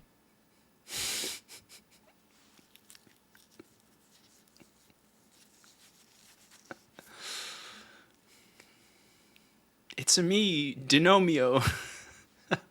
I still think back to that time Benny said, it's a me, Vinomio. Or it was you, Sponge James. One of you guys said it. And like, I still think about it to this day. All right. You guys are all getting banned. Massive ban. Massive ban. It was you. That's right, Benny. I was in the shower the other day, and honestly, it's a me, Vinomio. Oh, I still think about it to this day. And now I'm going to think about We Are Denim. I love the jokes. I love it. But you're all banned. Immediately, you're all banned. Okay? That's just a fact. Sorry. You're banned. All of you. / ban all. Levis. Levis. But it's pronounced Levis, okay? If there was if there were 2 E's, it'd be Levis, but it's 1 E. It's Levis. Now, Mr. Danny Lemon wants to be banned so much, you'll never be banned, ever. You're going to sit here and you're going to watch. You're going to be included forever, Mr. Daniel Tiberius Levi. Lemon. All right, why are we quoting people from Attack on Titan? Let's be honest. We're talking about Levis jeans here. So Central Leaks confirmed the studio had been hacked and highlighted some of the things that had been shared recently. Oh, wow, he just straight up just posts this stuff. Holy. Pokemon MMO in development? What? Holy. Dude, this is the first time I'm hearing this, actually. That's insane. So they're working on an MMO? Yo, that could pop, dude. That could pop. Holy, dude. That's a big deal. Also, to have the people who made the latest Pokemon games be as buggy and garbage as they are, be behind an MMO, I'm a little scared. I'll be honest, I'm a little scared. Central Leaks also says there's codename Synapse, a new Pokemon game developed in collaboration with Game Freak and ILCA. I don't know who that is. Multiplayer battle-focused game. Here's some files in the leaks. Okay. Item list, troll list, trainer, house conversation, Kaiwa list. Interesting. Details regarding the hack are still a little unclear now, but Central Leaks has been sharing some of what's been discovered from it over on Twitter. One of the biggest surprises is that Game Freak is seemingly working on a Pokemon MMO of some kind. Yeah, that's insane. There's a file that indicates an MMO test has been in development. That is literally insane. I just can't fathom what that team would be able to do in an MMO. It's based off their recent games. Like, I just cannot see them do anything good with an MMO. But the idea of a Pokemon MMO sounds amazing. Just nothing past Generation 3. Even 2. 1 and 2 are the best. Okay? Chat, 1 and 2 are the best Pokemon generation. From there, they got a little screwy. That's not nostalgia. That's straight up, the art was better. The creature designs were better. They had better names. Like, the latest Pokemon, isn't there just like a chandelier? What are we doing? Isn't there? I'm not crazy, right? Chandelier Pokemon. Yeah, what are we doing? What are we doing, chat? What in God's name are we doing? Chandelure. Just stop it. Just stop it. Isn't there an ice cream? Just stop it. Just stop it! Vanilla-ite and vanilla-ish. They didn't even try. They didn't even try. I mean, look. Pokemon... New art versus old. Yeah. This. Look at this. This is the image that does it. Look at this. Taking the old art style and putting it on the new ones. Like, Vulpix looks stupid. Pidgey looks stupid. Krabby looks stupid. And all of a sudden, I don't even know what these are called, but now they look cool. I just hate what the new Pokemon designs look like. The old ones were classy. They held up. These just look like generic, disgusting pieces of garbage. They're the Adidas shoe. Like, here is Adidas, and here is Nike. This side is Nike. Okay, you got your Air Force One. You got your Jordans. And here's Adidas or Puma. Come on. Everybody's on Team Nike. Right? Temu Pokemon. It is Temu Pokemon. This is the Wish.com Pokemon, okay? This right here is literally, like, this is not only sick to play as, but I know for a fact there are people are looking at this art style as a kid, as I was, and are trying to draw it. Like, you're going, I want to draw a Pidgey. I'm going to try to draw a Pidgey. I'm going to try to draw a Charizard. Ain't no one drawing this except for exactly the type of person you know is drawing those. Okay? And ain't no one... We're not the same. We're not the same. Okay? I wear Levi's jeans like a classy individual. They don't wear pants. Those type of people. Okay? They don't wear pants. So another leak by the hack is codename Synapse, which is reportedly a new Pokemon game being made in collaboration with Game Freak ILCA. According to the files, it's a multiplayer title focused on battles. I'm unsubscribing and subscribing again. Is that a threat? Which has some theorized could be an entry to the Pokemon Stadium series. Yo, I would be down for a new Pokemon Stadium. I'd be down for that. It's quite possible codename Synapse is the MMO mentioned above has MMO elements. Although, let's be real, chat. You remember when Pokemon Stadium first came out in the N64 and how everyone was hyped that we were going to get a 3D Pokemon, and then you started playing Pokemon Stadium and you were like,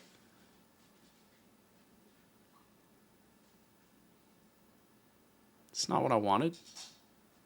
I mean, it's still fun. But let's be real. When we asked for 3D Pokemon, this is not what we asked for.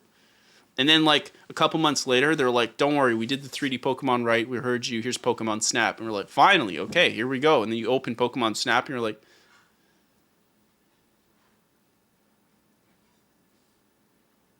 this It's not what I wanted either. This is actually really, really good, but it's also not what I wanted. And they were like, don't worry, we're going to make the 3D Pokemon that you want. And then they never did. And then another company did it in 2024 and did it like 10,000 times better than they ever could, despite the fact that the Pokemon company makes $88 billion in the highest grossing franchise of all time in the entertainment industry. And instead of like trying to one up them because of competition, you know, the beauty of capitalism, they decided, you know what, let's just sue them into the ground for using the Pokemon patent ball, the ball for the patent. That's what we'll do instead. And then we were all like, can't you just make a good Pokemon game in 3D? They're like, no. Nah. Also, I need you to buy this new buggy Pokemon game made in one of the worst engines ever made. There it is. There it is. There it is. The goose has been loosened. The last big thing to come from the leaks and the confirmation that Game Freak is currently working on Gen 10 for the successor Nintendo Switch, which is seemingly codenamed Ounce. Interesting. Nothing about the game has been made for the Switch. Hot take maybe, but I'm glad they got data breached.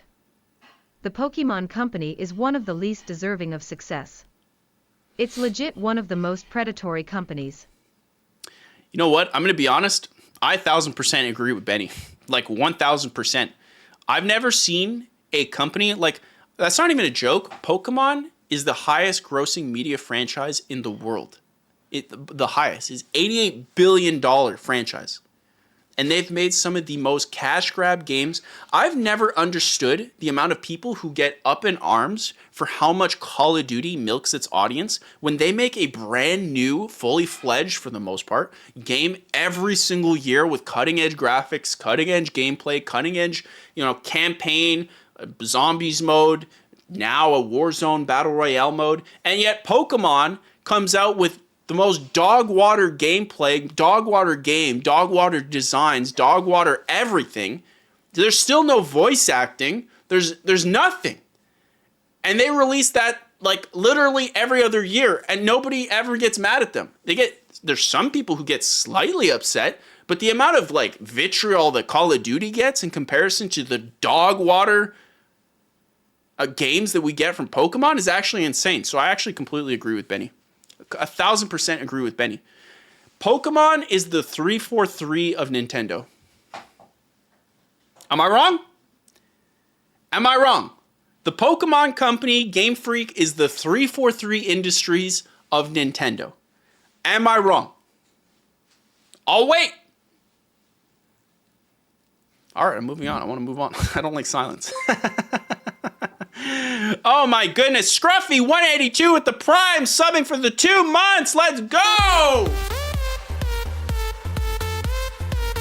Scruffy! Scruffy! Shout out Scruffy in the chat. Shout out Scruffy 182 in the chat. Absolutely beautiful individual. The goose is loose, baby. I am scared of Loosey Goosey. The goose is loose. Too late now. I'm about to buy not one, not two, maybe even 3 Levis jeans. I might even buy some Levis shorts. I might buy jorts. Think about that. Nothing else about the game has been made for the Switch 2 has been revealed right now, with one or more shared about the hack. It's likely to come out in the near future. Game Freak and Nintendo have yet to make a comment about the hack since it occurred so recently, but if Insomniac and Rockstar Games situation is anything to go by, we can likely expect some kind of response soon. They have a response. There are literally 12 snipers aimed at this Twitter user. There are 12 snipers aimed at the building. If this Twitter user exits his building, he is a dead man. He is a dead man. I pray for him because Nintendo military, okay, there's like 7 Mr. Mimes on some rooftop somewhere ready to go, locked and loaded with an invisible mime gun just ready to go, okay? They're not messing around. They're not messing around. Chikata says, I mean, 343 kind of tried. I don't know if the same could be said about the recycled stuff for Pokemon necessarily. Yo, see, that does not, like, that, yo, that's the biggest, that's kind of facts. 343 at least tried. Pokemon Company, they didn't even try. That is 1,000% facts. I'm just saying, we gotta start maybe chilling on the Call of Duty teams who are literally grinding left and right. Meanwhile, the Nintendo teams are just like, yeah, I don't know. I used AI to come up with this chandelier Pokemon and an ice cream cone. And oh yeah, the game's buggy, but like, we don't got the money for that, except that we do. We're the richest company in the world.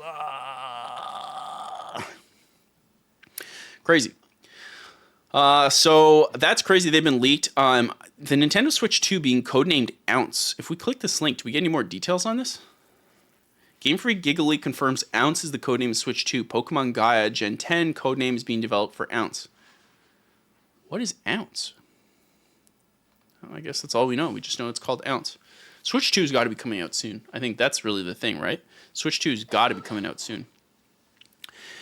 Chat, Pokemon's been hacked. I don't really care. Honestly, I think they've been kind of like a pretty lame company recently. It sucks for, the people working there. Obviously, you don't want to get that stuff leaked. It's nice that we get some information on the Switch 2. I don't know why it's so secretive, especially because it has to be releasing next March. I'll take a bet on that. Like the Switch 1 released in March. I feel like this one will definitely release as well in March. I don't know what's with the insane secrecy. I know you want to keep selling Switches, but at the same time, brother, like, what are we doing here? Like, come on. It's been 8 years the Switch has been out now. Let's go. So, if anything, I hope this puts pressure on the Pokemon Company to start making proper games, but I doubt it will, because there's a bunch of people out there who will buy any Pokemon game whatsoever, which is kind of embarrassing, to be honest, because the quality has not been there for a while, in my opinion. But hey, I'm just a guy who wears Levis jeans just like everyone else. So that's the Pokemon stuff. Chat, I think that's where we're going to leave it here. That's how I feel. That's how I feel, chat. Maybe I'm wrong. If you don't know, chat, well, you're going to know. I'm going to tell you right now. There's a new Goose video out right now, okay? In fact, I think there's a tweet about it. Yeah, I think I posted a tweet about it.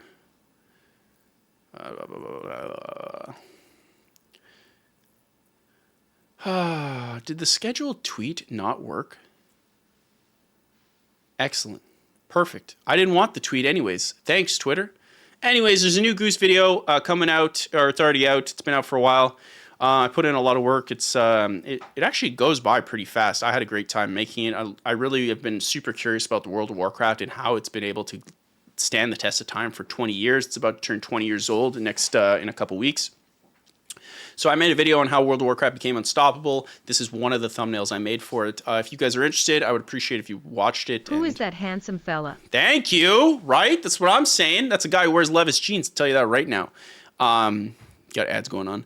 So that's available to you. I'm going to go now take a goose break. I'm going to go get some food. I might post it to the Discord. If you'd like to join the Discord, it's available in the pinned comment. There's only 10 slots available each and every week because I just want the best of the best. Okay? I want the best gaming community of all time. Quite frankly, I think we got it. So you guys have been absolutely fantastic. I'm going to go take a little goose rest. Quite frankly, I'm exhausted with the sickness, the trip to Italy, the grinding. Levi. How dare you?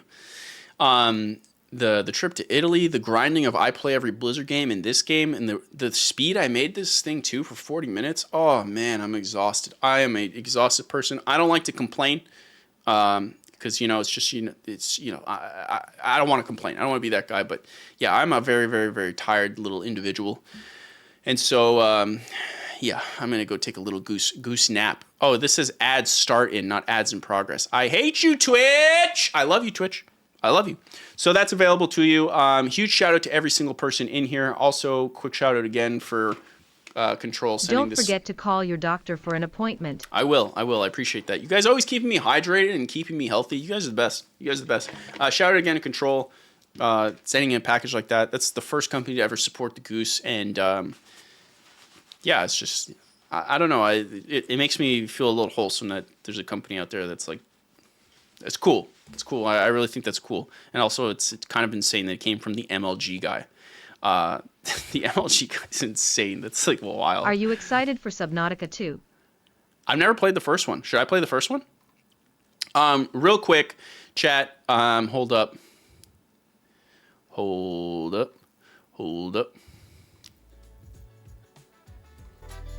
Let's get some vibes. There it is. That's the vibes. We got the vibes going.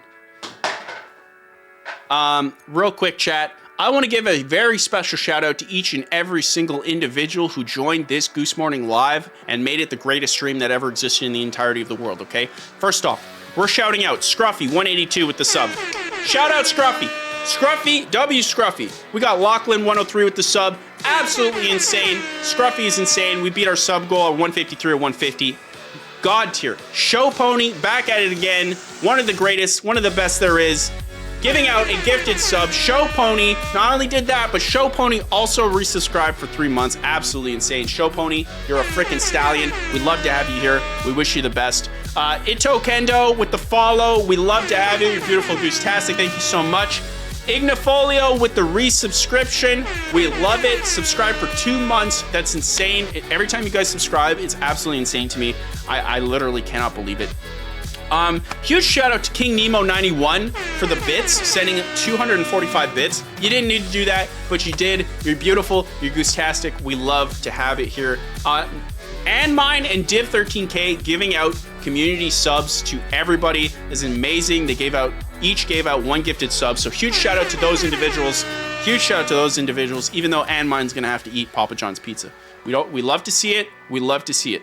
Electric Ethan with the follow. Shiroshi_VT with the follow. Thank you so much. Let's give a very special shout out to Weezer today in the chat, who rated the Twitch stream with 6 viewers. Really special shout out to Weezer. That was super nice of you, Weezer. We really, really appreciate that. Thank you so much for the raid. That was really, really amazing.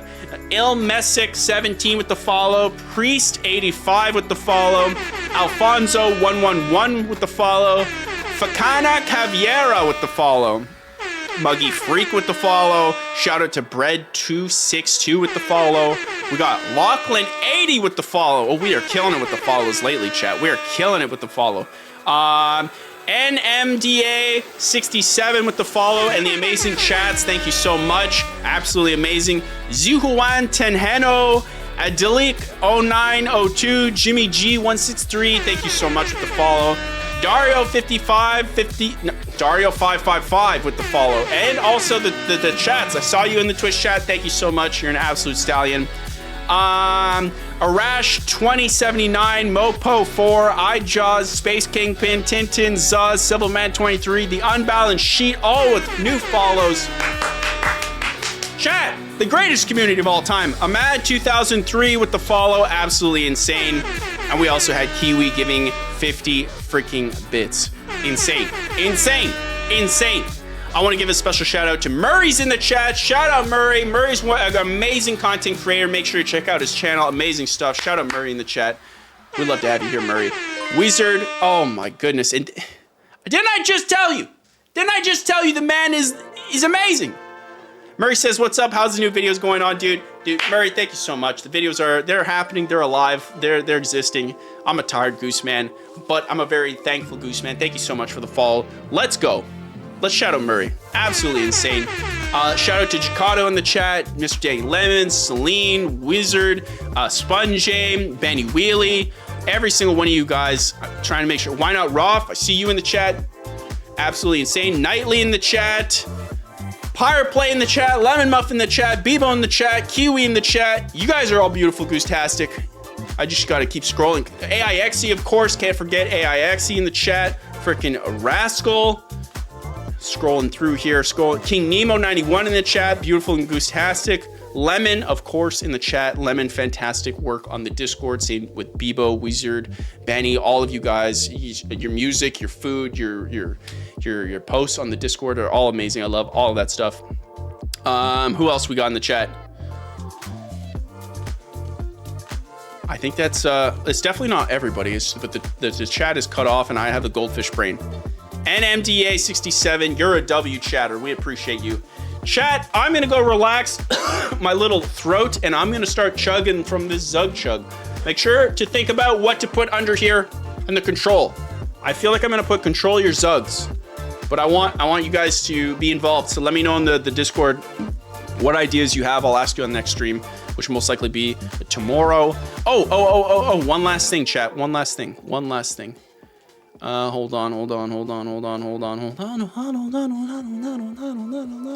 Hold on, chat. Chatty, chatter, chatteroo. Chatty how to do. Tomorrow. Holding. Thank you. Tomorrow, we have Sub Sunday. You get to vote on which game we're going to play, how long we play it. We have a couple suggestions that got these users banned. Quite frankly, they've been banned from the Discord. However, there are others that are not banned. So one suggestion per post. You can leave as many posts as you want and people can react. So if you're in the Discord, please suggest a game for us to play tomorrow. And we will try to play as many as we can. So far, I think what's winning is Silent Hill 2, the remake, which is absolutely great. You can see it even beat out Simpsons in Run. Ha-ha! Even though I voted for it. Ha-ha! But there's other great stuff in here. Of course, Outlast, we got some other stuff. So if you have a suggestion for a game to play on Sub Sunday, make sure to post it there. And I will try to get as many of the games as I can for us to play.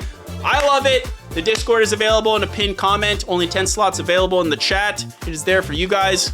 Yeah, I think that's it. Chat, you guys are beautiful. You guys are goose-tastic. I wish you the greatest rest of your Saturday. And I will see you tomorrow in Sub Sunday. And if you want to watch the World of Warcraft video, it would mean the world to me if you watched it all, left a comment, and liked it. Those things, they do so much for the channel. So huge thank you if you've already done that or you're going to do that. I appreciate it. I'm going to go buy some Levi's jeans and wear my Nikes. I know you guys are super hyped for that. Get your soup ready for tomorrow because it's going to be amazing, and make sure to put your Subaru in neutral. No, you're beautiful. Thank you. You're beautiful. You're goose-tastic. I think about that Keanu thing. All right, chat. See you all in the future. You guys stay beautiful, goose-tastic. Thank you for spending this beautiful morning with me. This has been Goose Morning Live. It is October 19th, and I will see you all tomorrow.